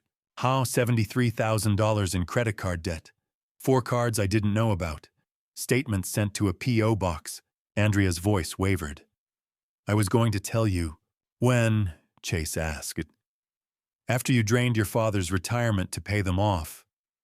He displayed the conservatorship papers on screen. You told him it was just in case. It was a legal document giving you control of his entire estate. He's my father, Andrea said defensively. I was trying to help. He's completely mentally competent, Chase said. Mayo Clinic tested him, 98th percentile for his age. Andrea blinked, but the doctor said, Dr. Patricia Morales, your college roommate, you paid her $15,000 to write a fake dementia evaluation. Chase pulled up the email chain. Andrea's eyes scanned the screen and the color drained from her face. Her own words stared back at her, demanding the diagnosis, mentioning the owed favor offering $15,000. She committed medical fraud. For money. Because you blackmailed her with a cheating incident from 15 years ago. Chase showed the bank transfer. $15,000. July 2nd. Doctor, Morales' medical license was suspended yesterday. She's cooperating with authorities. She'll testify against you. Andrea opened her mouth, then closed it. Chase swiped again. Text messages appeared. You contacted Lance's brother. Told him Lance was declining, leaving the stove on, causing fires. All lies. You were building a case. You needed family corroboration for the conservatorship petition. You manipulated Hank into supporting something based on complete fabrication. Marchishan. Chase set his tone flat. You convinced Lance to add you to his bank account. Then you stole $40,400 over 8 weeks. He displayed the withdrawal records. Chuktia, when he noticed you told him he'd spent it on home repairs, he didn't remember. You made him think he was losing his mind. Chase pulled up the text exchange with Claudia. The laughing emoji. The mocking tone. Andrea saw her own words about how her dad totally believed it, about playing the long game. You gaslit your father. Made him believe he had dementia. He kept a journal for 4 months because he was so terrified of forgetting things. Andrea's eyes filled with tears. I didn't mean for him to. Yes, you did. You wanted him scared, compliant, easy to control. Chase swiped one more time. Corporate expense records filled the screen. And while you were stealing from your father, you were stealing from your employer. $48,000 in false expense claims over 18 months. He scrolled through the list. Spa days labeled as client dinners. Vacations disguised as conferences. Designer handbags categorized as team-building supplies. Your company is pressing charges. The FBI is involved because it crosses state lines. Wire fraud. Andrea was crying now, mascara beginning to streak. Chase, please. She cycled through every response Chase had anticipated. Denial, deflection, crying, blaming him for traveling too much. Desperation, we can fix this, therapy, counseling, I'll pay everything back. It's too late, Chase said. He pulled an envelope from his portfolio and slid it across the table. I filed for divorce Monday morning. These are your copies. Andrea grabbed the envelope, her hands shaking. What? No, Chase, you can't. Your fraud voids the prenuptial mediation clause, Chase said. I'm keeping the house, the cars, all marital assets. You leave with nothing. Andrea reached across the table and grabbed his hand. Please, I'll do anything. We can work through this. Chase pulled his hand away. We can't work through fraud. We can't work through elder abuse.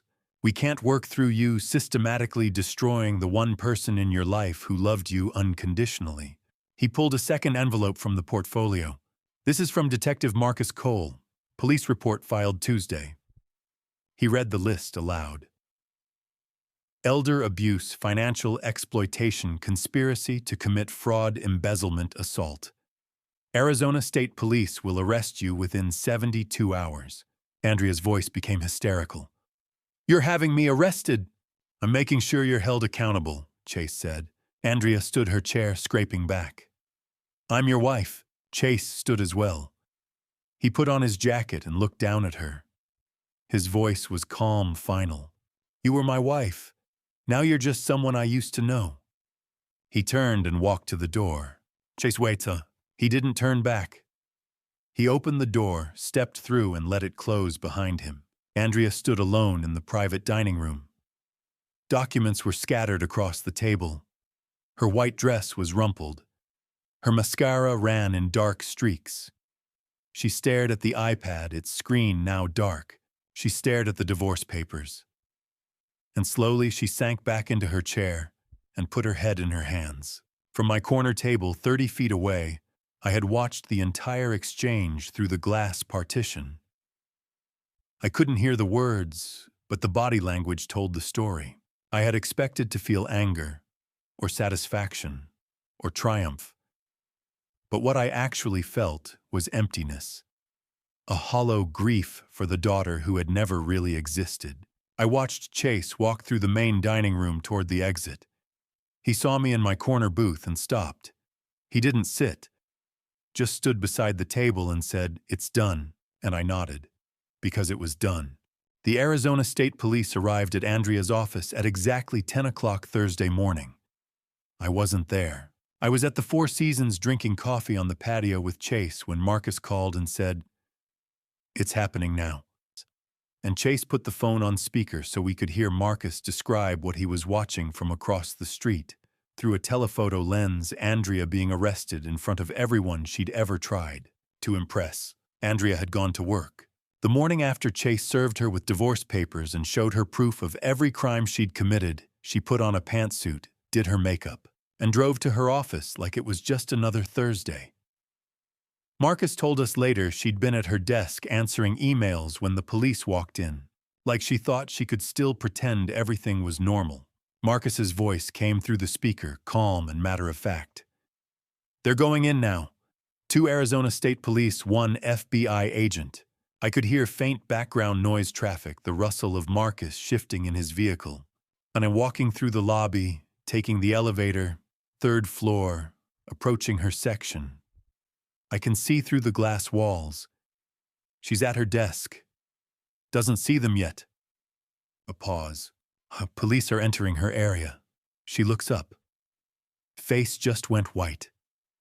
Another pause, longer this time. Officer is speaking to her. Can't hear from here, but she's standing, shaking her head. Looks like she's saying, "Not here." I gripped my coffee cup. Officer doesn't care. Pulling out handcuffs. My chest tightened. She's in handcuffs. They're reading her rights. Marcus's voice remained steady, clinical.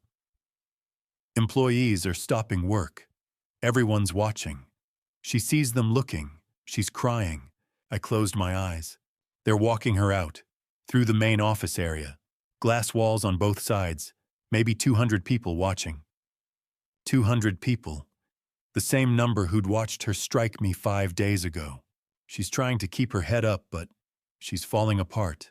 Elevator, lobby, outside. She's in the police car now. Silence. Then Marcus said, "It's done. They're taking her to Maricopa County for booking." I set my coffee down. My hands were shaking. Chase looked at me. "You okay?" he asked. I didn't know how to answer. "That's my daughter in handcuffs," I said. "That's the person who tried to steal your life," Chase said quietly. I nodded. Both things can be true. 20 minutes later, Evelyn called with the official details. 6 charges. Elder abuse under Arizona Statute Class 4 felony. Fraudulent schemes and practices Class 2 felony. Theft $40,400 from my account. Class 2 felony. Theft by embezzlement from her employer. Class 2 felony. Conspiracy to commit fraud with Dr. Morales. Class 3 felony. And assault the slap at the party, a Class 1 misdemeanor. Hunt, if convicted on all counts, Evelyn said, she's looking at 8 to 12 years. The bail hearing was expedited to 1 o'clock that afternoon. Judge Raymond Torres presided. The prosecutor laid out the case. Andrea was a flight risk. Her wealthy husband was divorcing her. She had no financial ties left, and the charges were severe. Multiple felonies, overwhelming evidence, Andrea's public defender tried. Your Honor, Ms. Griffin has no prior criminal record. She's not a flight risk. She has roots in the community. Judge Torres cut her off. The defendant stands accused of systematically defrauding her elderly father, conspiring with a medical professional to falsify mental health diagnoses, embezzling from her employer, and physically striking her father in front of 200 witnesses. This court finds clear and convincing evidence of danger to the victim and potential flight risk given her financial desperation. Bail was set at $500,000. Andrea couldn't post it. Chase had frozen all the accounts. She had no access to money, no way to come up with $500,000. She was remanded to Maricopa County Jail. By noon, the media had picked up the story. The Arizona Republic ran a headline, "Scottsdale 5P Arrested in Elder Abuse Scheme." The article named Andrea, listed her age and position, and detailed the charges. The company issued a statement within the hour. "We are shocked and dismayed. Mrs. Griffin's employment has been terminated effective immediately. We are cooperating fully with law enforcement." By 5 o'clock, the local TV news was running the story. I was sitting in the Four Seasons casita when the broadcast came on. The anchor's voice was neutral, professional. A Scottsdale woman has been arrested on charges of elder abuse and fraud. Andrea's mugshot filled the screen. Her hair was messy. Her makeup was smeared. Her eyes were red and swollen. She wore an orange jail uniform. I stared at the television.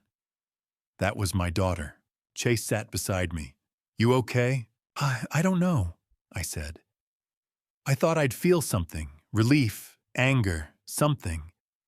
I just feel tired." "That's normal," Chase said. "Is it?" "You watched your daughter get arrested on TV," he said. "There's no normal for that." That night, Andrea was in a holding cell at Maricopa County Jail. She shared the space with 3 other inmates. One of them, a woman in for a DUI charge, asked her what she was in for. Andrea didn't answer at first. "Saw you on the news," the woman said. "You the lady who beat up her dad." I didn't beat." Andrea started, then stopped. "Me says you slapped him and stole his money, front of 200 people watching." Andrea turned away. And for the first time, I imagined the reality of what was happening started to set in. This was real. This was happening. And there was no talking her way out of it. Later that night, Chase and I sat on the patio under the desert sky. The air was cool. The stars were out. "Do you think she understands yet?" I asked. "What she did? I don't know," Chase said. "Maybe. Or maybe she's still thinking this is something she can talk her way out of. Can she?" "No," Chase said. "Evelyn's case is airtight. Best she can hope for is a plea deal." "How long would that be?" 18 months, maybe 2 years if she pleads guilty. Trial could be 8 to 12. I was quiet for a moment. "She's 35. She'll be almost 40 by the time she gets out. She made her choices," Chase said. "I know," I said. I keep thinking about the little girl I raised and wondering when she turned into this." "Maybe she was always this," Chase said gently. "You just didn't want to see it." "Maybe." That night I dreamed about Andrea as a child. 6 years old, missing her front tooth, showing me a drawing she'd made at school.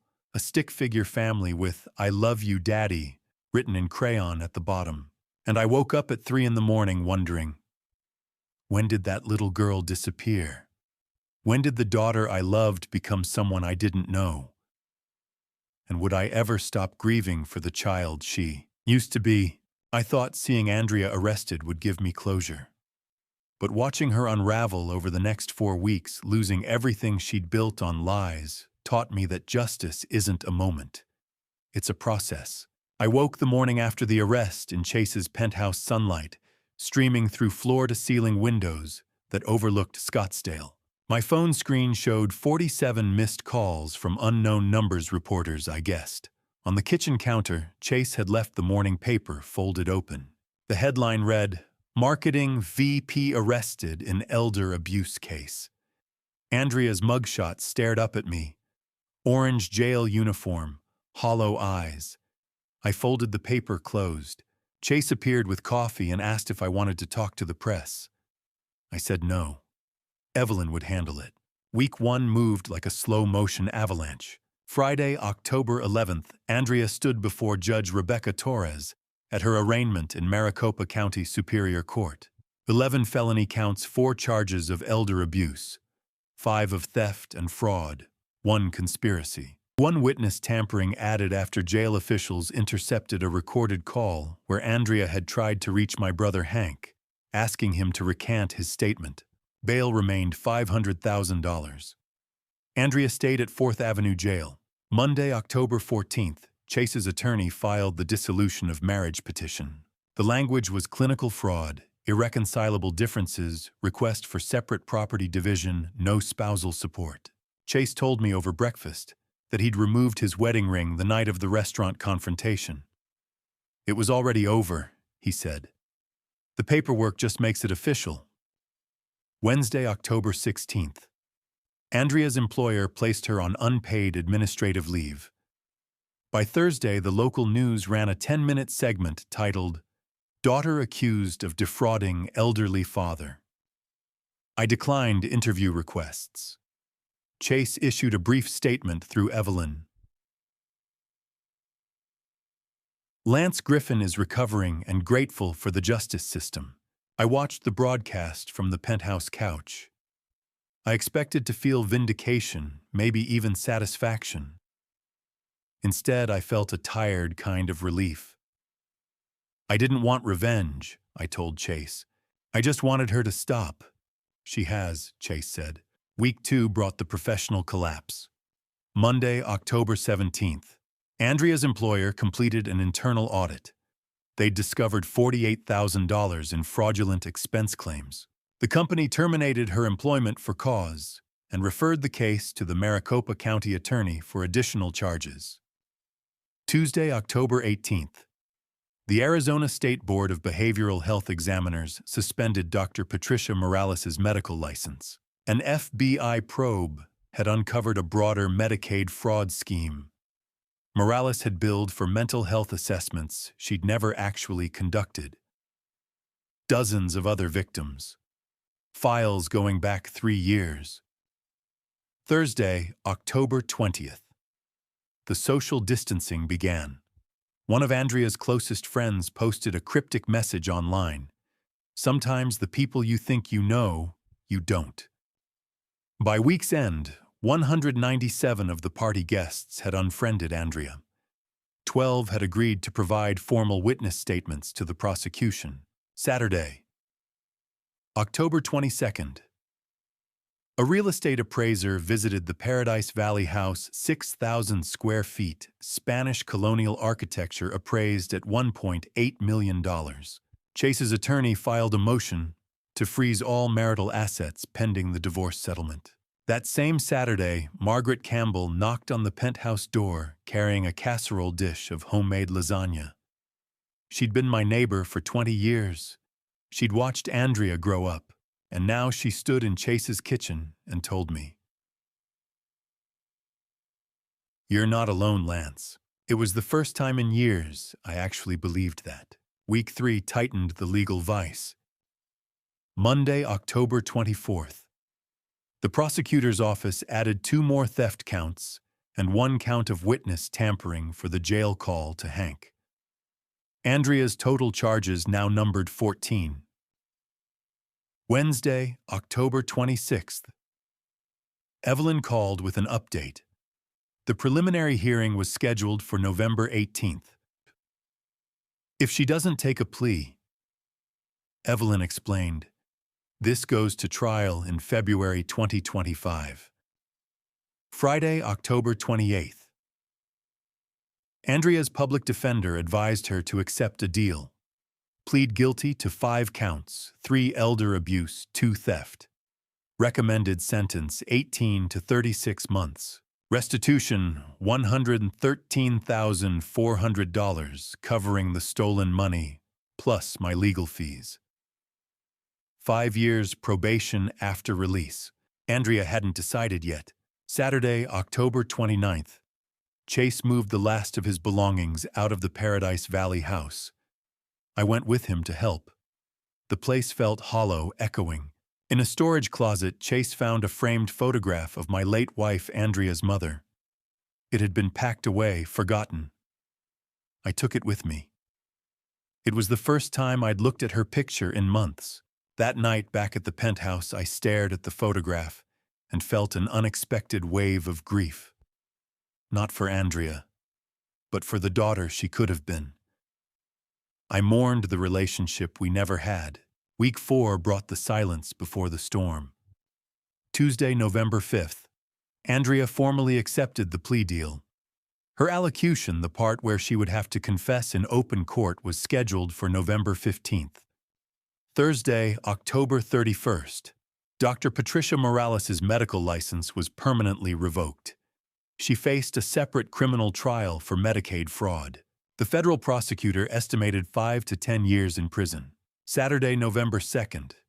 Chase and I had dinner on the penthouse balcony. He told me he'd started seeing someone, a woman named Sarah, a pediatric nurse he'd met at a charity event. "I want you to meet her," he said. Then quieter, "And I'd like you to be my best man, someday, when we get there." I said yes. It was the first time in years I'd felt hope for something other than survival. Sunday, November 3rd.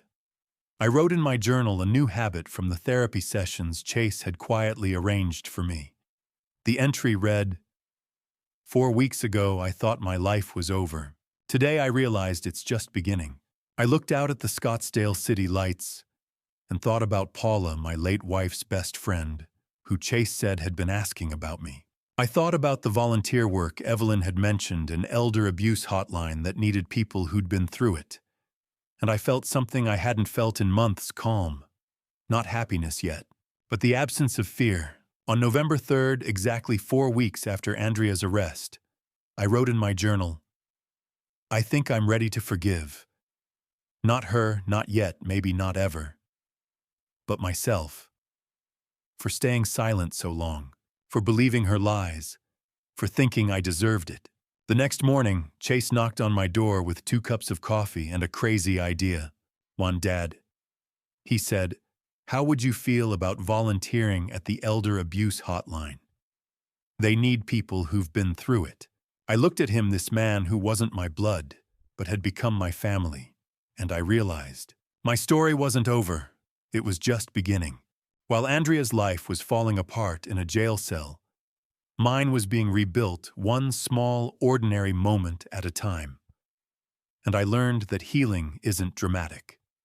It's quiet. It's boring. It's beautiful. The same 4 weeks that dismantled Andrea's world, October 10th through November 3rd, were the weeks that taught me how to live again. Not survive. Live. Dr. Alan Brooks referred me to Dr. Samuel Garrett, a geriatric specialist in Scottsdale. My blood pressure was 160/95. Blood work showed mild malnutrition markers for chronic stress disrupted sleep patterns. "Your body kept score of the abuse," Dr. Garrett told me. "Now we teach it safety." He prescribed medication and referred me to a nutritionist named Linda Foster.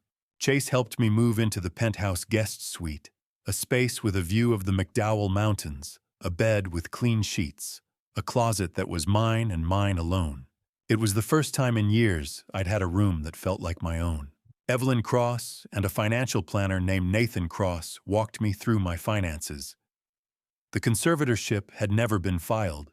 My assets were 100% mine, $340,000 in retirement accounts, a $280,000 house in Tempe with no mortgage, and $2,800 a month in pension income. "You're financially stable," Nathan said. "We just need to protect what's yours."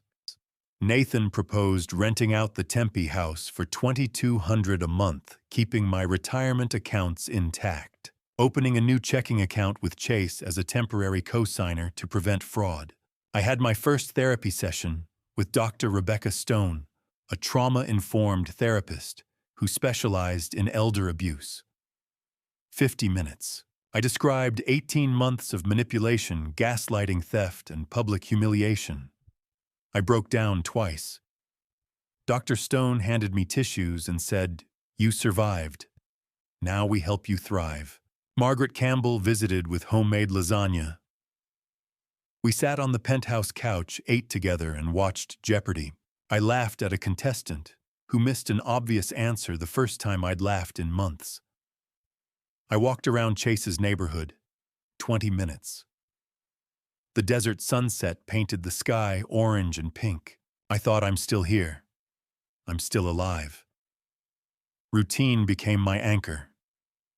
Breakfast at 7, walk at 8, therapy Thursdays at 2.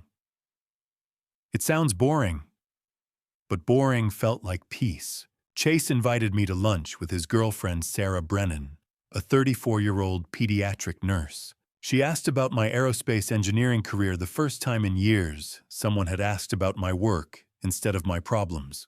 I told her about the projects I'd worked on, the satellites I'd helped launch, and for an hour I felt like myself again. I joined an online support group for elder abuse survivors. It met on Zoom every Friday at 7 p.m. 8 participants, ages 58 to 81. I shared my story. I heard theirs, and I realized I'm not alone. My blood pressure improved. 138/88. I'd gained 4 pounds healthy weight. During my third therapy session, Dr. Stone asked, "What do you want your life to look like 6 months from now?" I said, "I don't know, but I want to help people like me." Chase had mentioned a volunteer opportunity. Arizona Adult Protective Services needed advocates for their crisis hotline. People who'd experienced elder abuse. Training started December 2nd. I had dinner on the penthouse balcony with Chase and Sarah. Chase asked me to be his best man at his future wedding. I said yes. This man had saved my life, and now he was asking me to be part of his. I started journaling and wrote my first entry.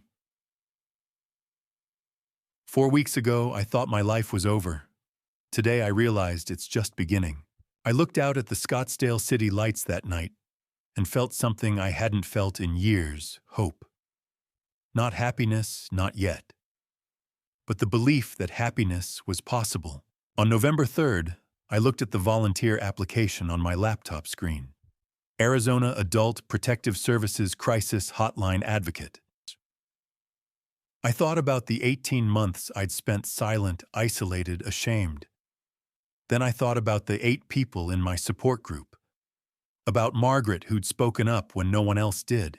About Chase, who'd saved me when I couldn't save myself. I clicked Submit Application. Because maybe, just maybe, my pain could become someone else's hope. They say you cannot choose your family. In November 2024, I learned that sometimes the family you choose is the only one that truly stays, and sometimes the family you believed was gone forever can still find its way back.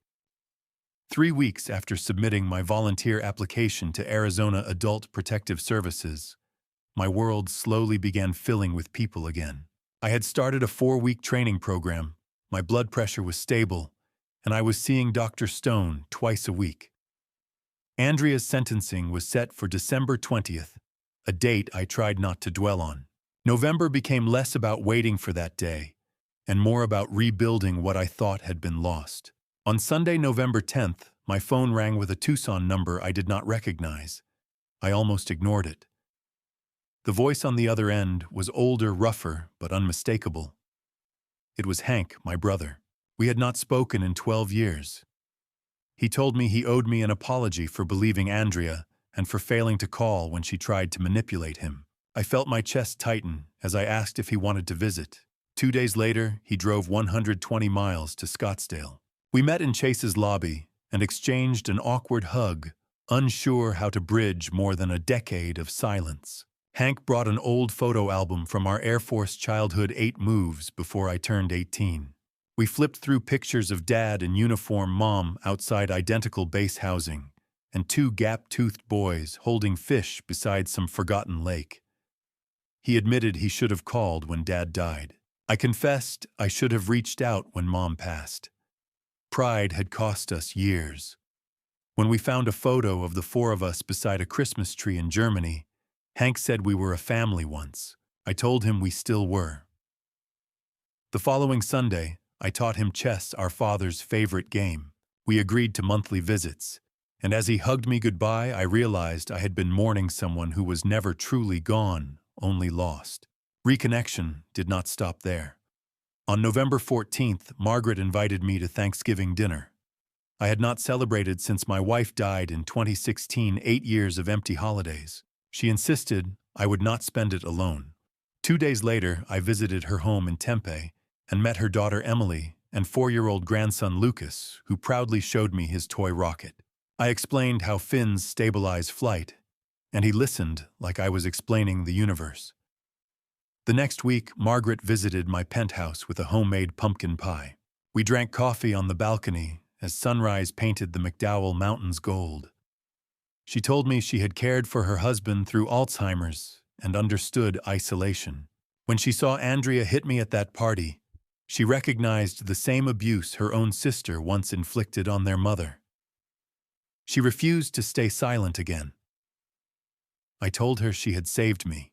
In many ways, she became the steady presence I had always needed. At Chase's suggestion, I also reached out to Paula Martinez, my late wife's best friend of 30 years. Andrea had told Paula I did not want contact and had blocked her number, something I never knew. I sent a simple message asking if we could talk. She replied within minutes. We met at Scottsdale Civic Center Park and talked for 90 minutes. Paula explained she believed I was moving to assisted living and wanted no visitors. I told her the truth about the manipulation and arrest. We both cried. She said my wife would be proud that I survived and fought back. A few days later, she brought photo albums to the penthouse. We studied wedding pictures from 1985 vacations and images of Andrea as a smiling child. Looking at a photo of my wife laughing on a San Diego beach while pregnant, I remembered joy instead of loss. Meanwhile, I completed my training and earned certification as a crisis hotline advocate. On November 26th, I worked my first supervised shift and took 3 calls from older adults facing theft, isolation, and physical abuse. I listened, provided referrals, coordinated emergency responses, and stayed on the line until each caller felt safe. Afterward, I sat in my car and cried not from sadness, but from purpose. My supervisor offered me a permanent 8-hour weekly volunteer role and later asked if I would consider public speaking about elder abuse prevention. I thought about the crowd who once watched me suffer and the few who finally stood up. Then I thought about the callers who said they believed they were alone. I told her yes, because if my story can spare even one person that silence, it is worth telling. 6 months after the night that changed everything, I stood before 300 people at the Arizona Elder Abuse Prevention Conference and said words I once believed would destroy me. My name is Lance Griffin. I am 64 years old, and my daughter nearly destroyed me. I had completed volunteer training in November, reconciled with my brother Hank, reconnected with Paula and Margaret, and found purpose on the APS crisis hotline. Andrea had been sentenced in December. Now, in mid-April, at the Arizona Biltmore in Phoenix, I faced a room of social workers, law enforcement officers, medical professionals, and survivors ready to tell the truth. Stage lights blurred the back rows, but I saw the front clearly. Chase and Sarah sat together. Margaret with tissues in hand. Hank steady and silent. Paula watching with the same loyalty she had shown for 30 years, Karen Delgado from APS nearby, and 12 guests from the birthday party who had testified at the trial. I described October 5th, the celebration, with 200 guests, the Cartier watch I saved 6 months to buy, and the slap that sent me to the ground with glass in my hand and blood on stone. I spoke about 18 months of isolation, financial control, and gaslighting. In March 2024, Andrea convinced me to add her to my bank account, stole more than $40,000, and persuaded me I was losing my mind. I explained the conservatorship fraud, the bribed psychiatrist, the lies that eroded my identity, and how Chase gathered evidence, found a lawyer, and helped unravel every deception. I shared the outcome. Dr. Patricia Morales serving 64 months in federal prison for falsifying evaluations. Andrea sentenced to 30 months with parole eligibility after 18, and the long road of therapy and recovery that followed. Since December, I had volunteered more than 250 hours, helped 47 callers, coordinated 12 investigations, and assisted in 3 emergency rescues. I told them I was not seeking sympathy, but hoping that someone in that room would recognize the next victim sooner than I had. The applause rose into a standing ovation. 14 people approached me afterward with their stories, and an elderly woman squeezed my hand and thanked me for speaking what she had never dared to say. When I saw Chase wiping his eyes, pride replaced every ounce of shame. At lunch, I stood on the terrace reflecting on how far we had come. Andrea was serving her sentence in minimum security at Perryville after pleading guilty to elder abuse and theft. She owed $113,400 in restitution and would face probation therapy, wage garnishment, and a permanent restraining order after release. Dr. Morales was incarcerated in California, her license revoked, and restitution ordered. Chase's divorce finalized in February. Thanks to the prenup's fraud clause, Andrea received nothing. He kept the Paradise Valley home, earned a promotion to regional CEO, and became engaged to Sarah with an October wedding planned. He insisted I remain in his penthouse because, as he said, I was family. Hank visited monthly, and in January we stood together at our parents' graves for the first time in years. Margaret shared weekly dinners, and now volunteered beside me on the hotline. Paula and I visited my late wife's grave each month and co-facilitated a grief group she introduced me to. My health stabilized, my finances recovered, and my calendar filled with support groups, volunteer hours, and speaking engagements. I was no longer isolated. I was connected. That evening, back on the penthouse balcony at sunset, we gathered for dinner. Chase grilled, Sarah prepared salad, Margaret brought dessert, Paula poured wine, and Hank set up a chessboard. When Sarah asked how the speech felt, I told her it was terrifying and freeing at once, as if I had reclaimed my life. Chase called me Dad and said he was proud. For the first time, I told them I was proud of myself. As city lights flickered below and laughter drifted from inside, I understood that I would never be the silent man who endured abuse again. Andrea had taken time, money, and dignity, but she had not taken my future. I stepped back into the warmth of chosen family, knowing that this moment, this life rebuilt from truth, was more than enough. And to you listening to this family story, remember this. I spent 18 months believing I deserved the abuse because Andrea was my blood. But God doesn't measure family by DNA. He measures it by love, protection, and sacrifice. Chase Harrington, the man who saved me, proved that family story isn't written in genetics. It's written in choices. Looking back at my own family story, I see the mistakes clearly now. I stayed silent when I should have spoken. I believed lies when I should have questioned. I isolated myself when I should have reached out. Don't be like me.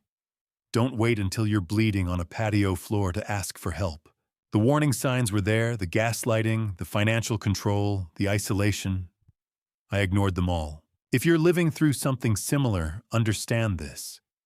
Dad revenge isn't what you think it is. Real dad revenge isn't about anger or retaliation.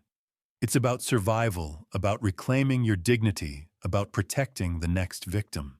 My dad revenge was standing in front of 300 people and saying, "This happened to me and it can happen to you." That's the only revenge worth having. God gave me a second chance. Chase gave me a family.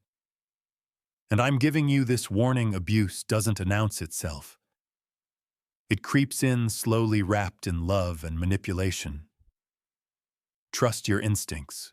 Document everything, and never ever believe you deserve it. If this story resonated with you, please leave a comment below, sharing your thoughts. Your voice matters. Hit the subscribe button and share this with someone who needs to hear it. Together we can break the silence. Thank you for staying with me until the end. A note to our listeners: the stories that follow may contain fictionalized elements created for educational purposes. If you prefer different content, feel free to explore other options on our channel.